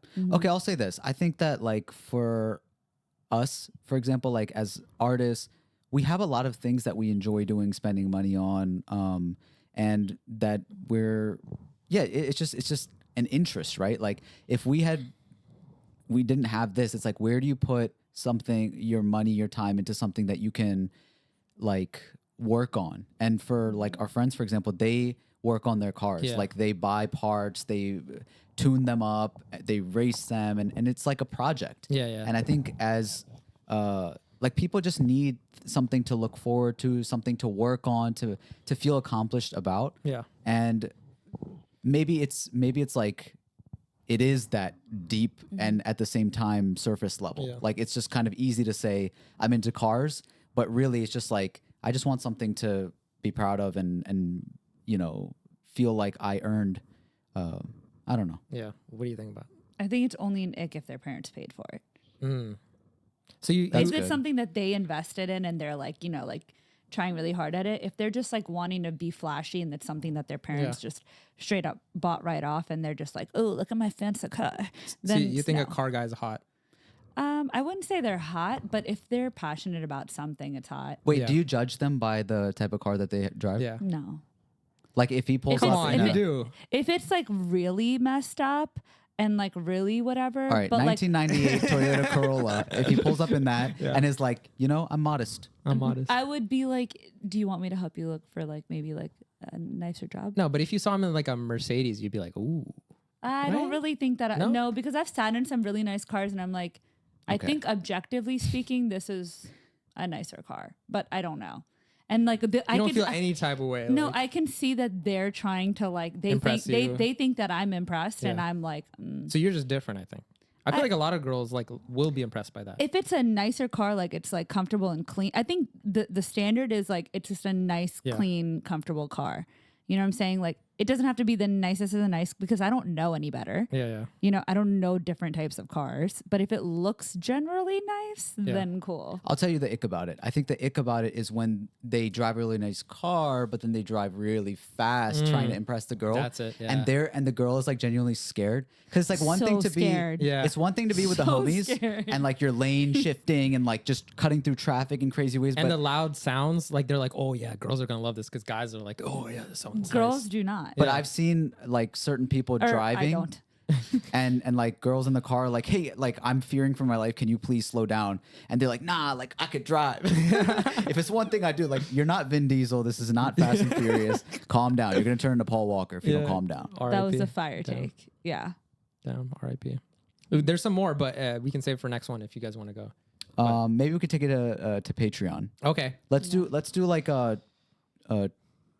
two more topics and we'll wrap this Yeah. up and then we'll take it to Patreon. Okay. Yeah. If you're not subscribed to our Patreon, we do bonus episodes on there. So we're gonna have Tell us the topics we're more. gonna talk about on Patreon. Yeah. I'm going to tell a really, really interesting / gross / funny story on Patreon. So it'd be a Patreon exclusive. So come over there and Yeah. listen to and it. then we'll do a take on Dylan Dennis, Logan Paul, and the future of influencer boxing. I'm actually embarrassed to tell the Patreon story. So as well as that's- more of these brown guy icks. Yeah, we'll finish the rest. So, by the way, like, let us know what you guys think about this longer episode. If you guys enjoy it, we obviously enjoyed recording it, but yeah. Yeah.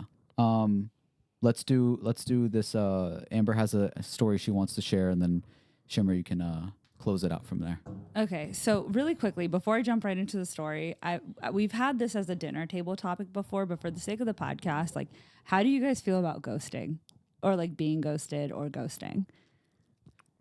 Just a quick take. Yeah, ghosting, I think I used to do it. I am a friend of Casper. Casper, yeah, I used to do it. And then I matured, and I think it's nice to let them know that like, hey, maybe this is not it. I will say it is immature to do, but I understand when somebody does it. Is there a limitation? Oh, sorry. Like, What? yeah, I was just saying, like, is there a limitation to ghosting? I look at it if like it's the maturity of the other person and your own maturity of like if somebody is just like sometimes it's called for like okay Yeah. this person is not either serious or whatever, ghost, and then it's not even like you don't even feel bad about it because it's just like there's nothing there. Yeah. But if you're talking for a while or something like that and it's deep conversations and things like that and then you're just left stranded, then it's like whoa. Yeah. It's also not like a dating thing exclusively. Like it could be like somebody's like, you know, just messaging you about wanting to know something. You're just like, all right, like leave them on red or whatever. It's like, I meant in the dating world. Oh. Yeah, I feel like that would be different. Yeah. I don't know. yeah. I feel like dating ghosting is different than that. Okay. Yeah. You think dating ghosting is worse? Well, it's just a different thing because Yeah. if you're talking about, for example, business and just your DMs and things like that, I feel like that's a different respect and like power Investment. level. Yeah. Yeah. I agree. Yeah, things like that. Okay. Well, I was going to say like, when is it okay to ghost? But I feel like we kind of got that. I have like, you were a friend of Casper. I was Casper. Okay. She was Casper. I was Casper. Okay. And I made up for it by calling it ethical ghosting. For a long time, I was sticking by the fact that it's not ghosting, guys. It's ethical ghosting. Yeah, I heard you say this at while we were having dinner one time, and I was like, please stop. Yeah. what could possibly be the definition of ethical ghosting that you felt like you needed to be to come up with a term for it? Yeah. I mean, it's an excuse, right? Yeah. Like that's what it is. And also it makes me feel less bad about it because I'm like, under certain grounds, I should be allowed to ghost. And then I got the biggest ghosting of my life. It happened to me and now I no longer An believe in. undeserving ghost? Personally, I would say Wait, before we continue, someone left you a review, right? On your profile. Oh yeah, on my like Minder Salams app, I've been endorsed by like 4 different people, and I only have one endorsement, and it's ghosted. like that's how my bad only- it 4 was. out of 4 review of ghosting? Yeah, like they just said that I have Damn. one endorsement. Like you could be like, oh, is a good Muslim, is nice, great conversationalist. I only have one. It's ghosting, Damn. and it has multiple endorsements You're on a ghosting. serial ghoster. I am. Rotten Tomatoes all the way rotten. So imagine I go from that and now I'm like, ghosting is wrong. Okay. I have never been ghosted this bad in my life. I don't really think I've been ghosted that much. This takes the cake. City boys. City boys are all the way up. So I'm going to California this week. Okay. And I was talking to this dude for a couple of months and I thought it would be a good opportunity because I was staying with my friend there. To get that sausage milk. For us. It's a reference to the No. beginning. Yeah. So basically, this person does not live in the area. They live like in a different state, and they were just going to meet me there. They had a friend that lived there, and then What state do they live in? New York. This guy was going to fly from New York to California to meet you? No, we already met. But the reason why is because I'm going there for a wedding, and they were going to come as my date to this wedding. It's more like loose there. Like Is this a white wedding? It's like a half Palestinian, half white wedding. Okay. So the idea was. Palestini. Okay. And so he was going to meet me there. He was going to stay with a friend. And then we were going to go to the wedding together, hang out kind of in Cali together and get to just like know each other a little bit more. He also was planning on coming down for my birthday. There's all these plans that we had just to get to know each other more because he doesn't live here. So You're a notorious match vacationer. Can I say that? Relax. Oh, I can't say that? No, I already said it. Is it fine? it's fine. But the whole thing is that like I'm not like going and like Amber does spending the a week- honeymoons before. The wedding. Okay, That's okay, not okay. true. I was just going to meet up with them there and then go to this wedding together. And I thought it would be cute. See the vibes. Okay. The That way, when I propaganda. come back home, I'll be able to see like, okay, do I really like this guy? Whatever. Yeah. We were talking for 5 months and we have all these plans stacked up. I RSVP'd with his name for the table card and put his like food preference in, everything. I booked my ticket. Amber, this is like married for like 20 years behavior. No, it's not. How? Like, you already know what he wants to eat. Yeah. No, I asked him, like, we're going to, when you take a +1 to a wedding I for feel us, like my dad still doesn't know my mom's favorite color. I am not putting these things down. He is filling out this information himself because we have established that he is going as my +1 to this wedding. Okay. And so he is not filling out this information. It's on the Knot, like, you know, the knot.com you put on straight up. Tell me why. Like, he was like, oh yeah, like my uncle's not feeling well, blah, blah, blah. I was like, how's your uncle? I never heard from him again. We have plans for him coming down for my birthday. We have plans for him to go to Cali and attend this wedding with me, that his name will be sitting right next to me on the table. Yeah. And this man just ghosted me. Damn. Were you talking to, did you have his phone number? Yes. Did you call him? I texted him again. Just Why did call you just him. call him? Let's do it. Yeah, We're let's do it calling him now. No. If you guys called from my phone, I wouldn't care. Ooh. I'll call. And what are you going to say? You just like- call like, yo, you good? Like, how's your How's uncle? Uncle Ben? Yeah, how's Uncle Ben? This is Toby. And then if he Ben? if he can't Ben? come, then ask the uncle to come. I feel like... Do you think the uncle's like actually going through something? Or Yeah, could be yeah, like yeah, an yeah. Uncle The May. uncle was actually going through something. Okay. Yeah, the uncle was definitely Maybe he going just through needs something. emotional support, you know?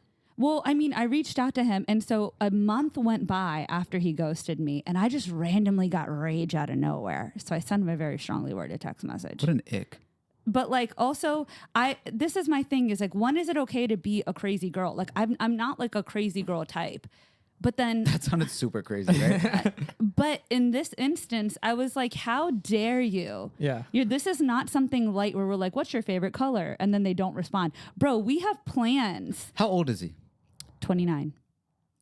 And what's it like when you were talking to him? Like, what's his maturity level? Yeah. He seems really like mature when it comes to like professionalism and stuff, but there's some things that are off.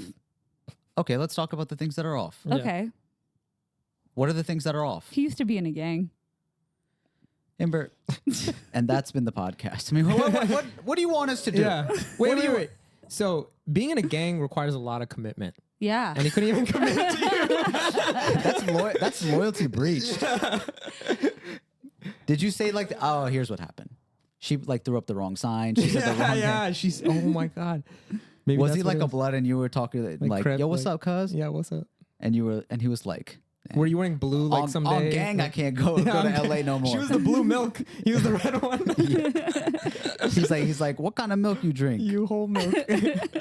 Dang. Okay. Yeah. I mean, he was going through a lot, but at the same time, What are Gang- the other hold on? gang-wise He's or in a like- gang. he used to be in a gang. All right. His How uncle did he got quit? shot probably, right? No. Stop. His uncle was sick. Oh, okay. Okay. Sorry, uncle. Sorry, uncle. Yeah. And then he would like, we were like somehow going on trips at the same time.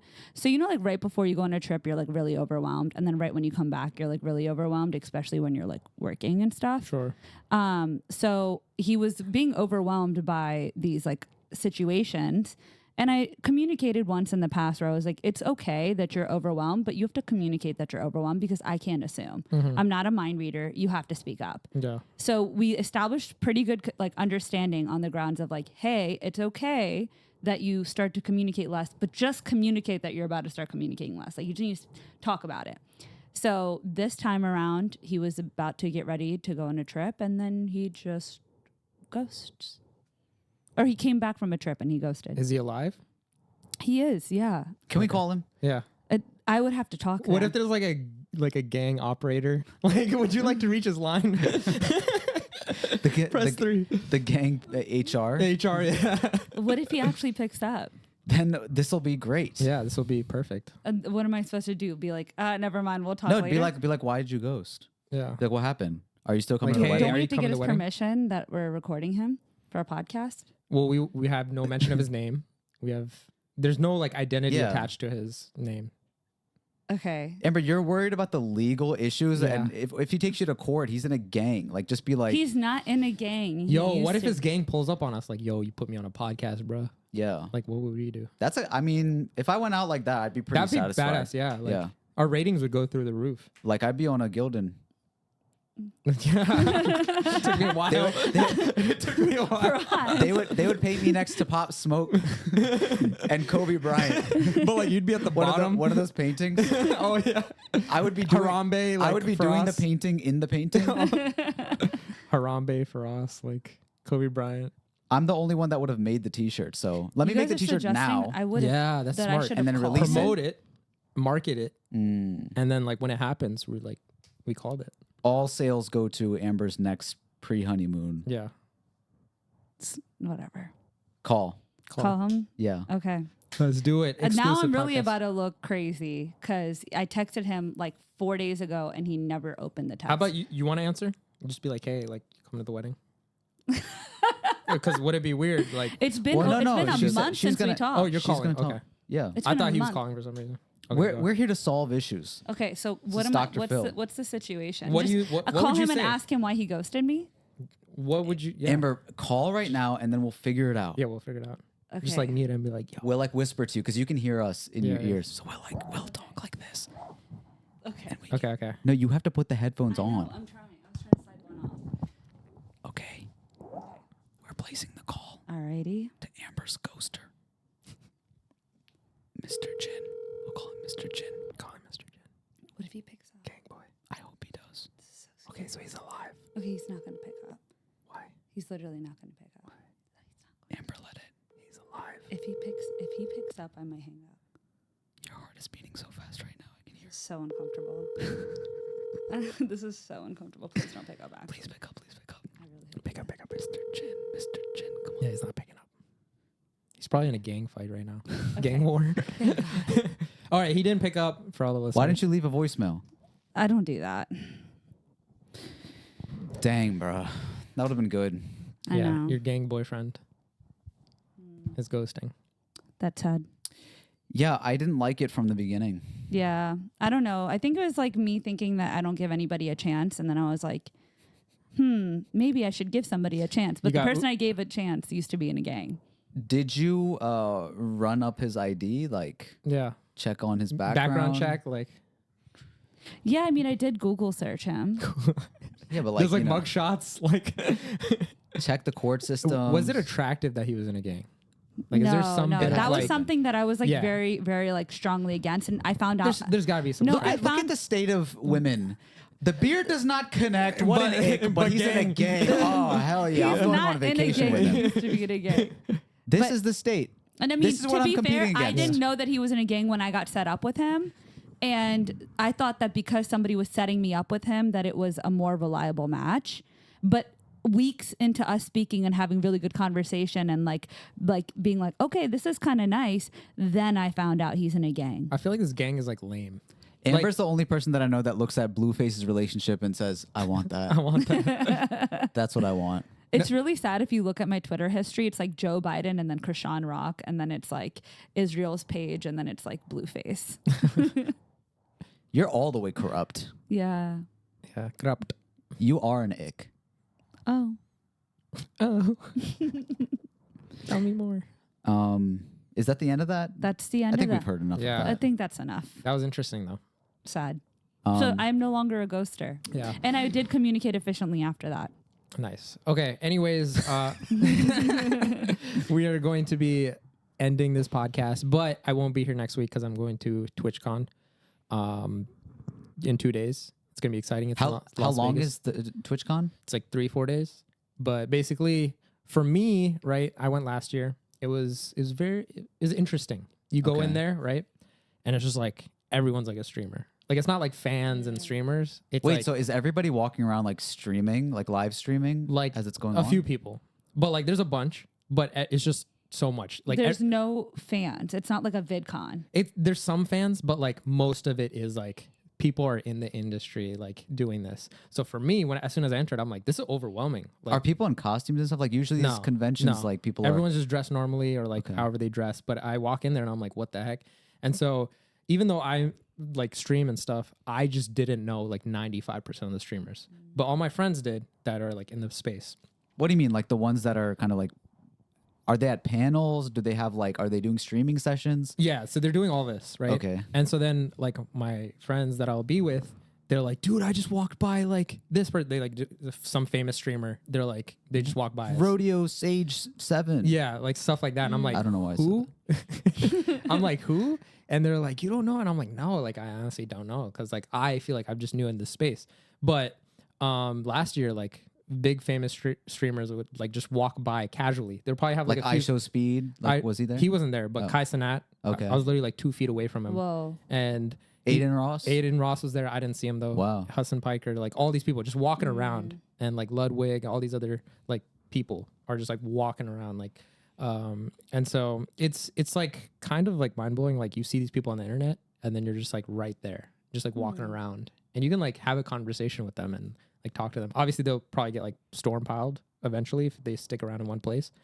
But it's interesting, and then there's like a lot of people there, like companies wise and whatnot. But so, what are you going there to do? Are you like learning about the space, the community and stuff like that? For me, connections. For me, last year I went just to like make content, and which I did, and I think what I gained more from that was networking.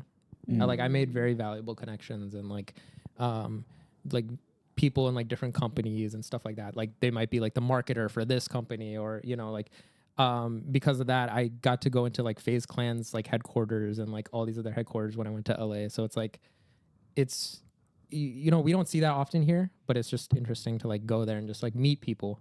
And I think that's like, and it's not even like just streamers. Like one of my favorite artists was there, Kyle the rapper. He was like walking around, and like I was trying to go and interview him. Like I was like, yo, like let me interview him. But I got to his group and I was like, hey, where's Kyle? And they were like, oh, he left. And I was like, shit. But he's like, oh, like you can interview us. And then one of my friends recognized one of the guys, and he was a Pakistani like esports gamer, like in Call of Duty. Whoa. So I ended up, and he was part of Kyle's team. So like now we're connected. And then he was like, yeah, like I'm in Pakistan esports. I won like, a couple 100,000 like from this esports tournament. And I'm like, oh shit, like I didn't even know about that world. So yeah, when you're putting it like that, it makes a lot more sense, because I forgot that like, these networking events that happen usually in more traditional corporate settings, like they happen all the time, and they're getting more and more niche as we go on. Like one of the events that we performed at where we were opening for Mickey Singh was an Pakistani Americans physicians. Yeah. It was basically a convention. Convention. And they have entertainment and stuff like that there, but it was so that they could all get together, meet up, and have the sense of community. Yeah. And now it's like you might not have that many streamers around you. I don't even know if you know any that are local to your area. Yeah, not many. Are you excited to see anybody in particular? No, just like the people I know through online and stuff like that, just friends and whatnot. The big people, like I'm not necessarily like, oh my God, like I want to see them, because it's just no value. But the cool thing was like I was invited to the TikTok brunch like last year and like this year. So like that's like really cool. It's kind of like validating, like, oh, they invite you out and stuff.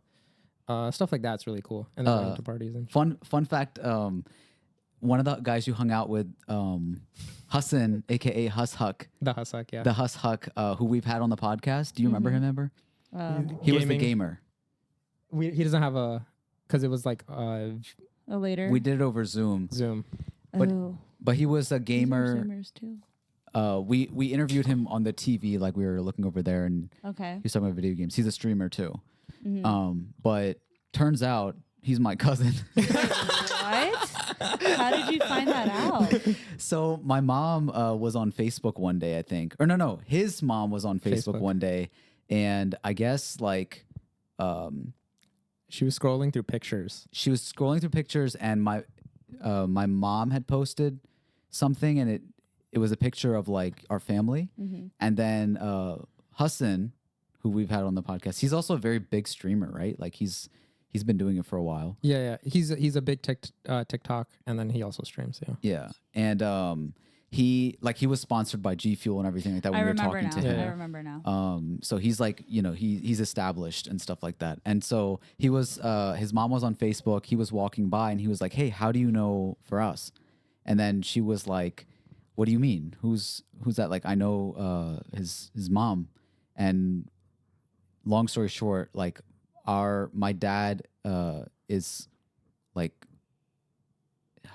his mom's second cousin.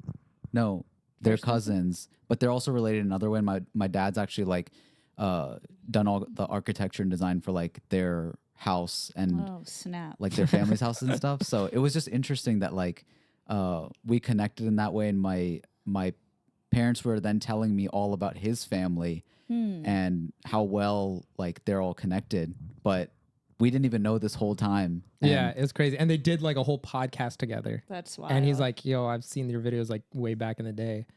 And he just, and like I've hung out with him and I'm like, yo, I'm hanging out with Frost's cousin. and I don't know anybody else like in the family that's doing kind of like that kind of stuff. Yeah. So it's really cool to see that Yeah, like, no, it's awesome. And then he immediately like texted me. He's like, yo, dude, I'm Frost's cousin. And I'm like, all right, whatever. Like, you know, but clearly the genes don't translate because he's like, what's like 6 foot tall or something. yeah, he's 6 foot. So But that was a cool thing that happened. Good luck at this convention. I hope you get Thank a lot you. out of So it. fun. And I hope it's a lot of fun. You get to make more connections, more content. And again, congratulations on 100K. thank you so much. You're doing it, dog. You're doing the thing. Thank you. Andrew Garfield, everybody. We'll continue some more conversations, more fun takes, and more stories on our Patreon. So if you want to subscribe and get bonus episodes, the link is in the bio. Also, our merch, which is nice and fabulous, you can also get at the link in bio. Thank you for everybody listening to another episode of Strange Flavors. It's been another week. Another flavor. A little less stranger. We'll talk to you next time.